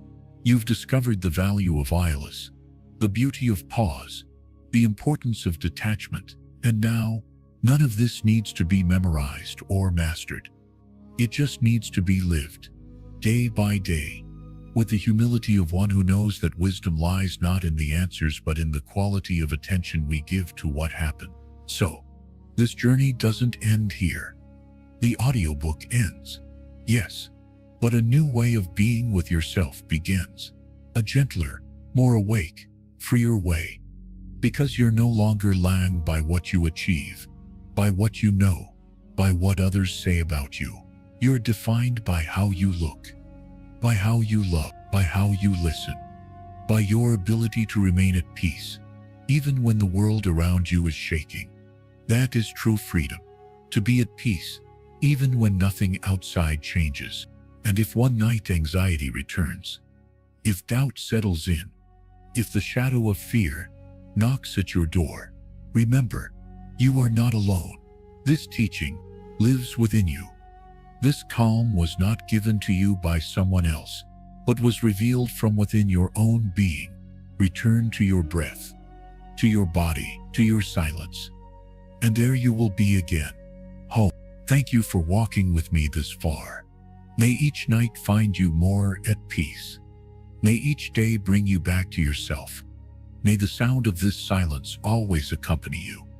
And when you close your eyes, may you not feel like you're sleeping, but rather like you're awakening to who you truly are. Closing the audiobook. Thank you for staying until the end. Thank you for allowing your mind and heart to walk with these words. Thank you for trusting that calm is not a luxury, but a right of your soul. And above all, thank you for giving yourself this space, this gift, this moment with yourself. We have journeyed together through the wisdom of Zen, not as a religion, not as a closed doctrine, but as a way to return to the essential, to remember that peace is not found at the end of the road, but in every step you take with awareness, in every breath you choose to inhabit with presence, in every thought you choose to observe rather than fight.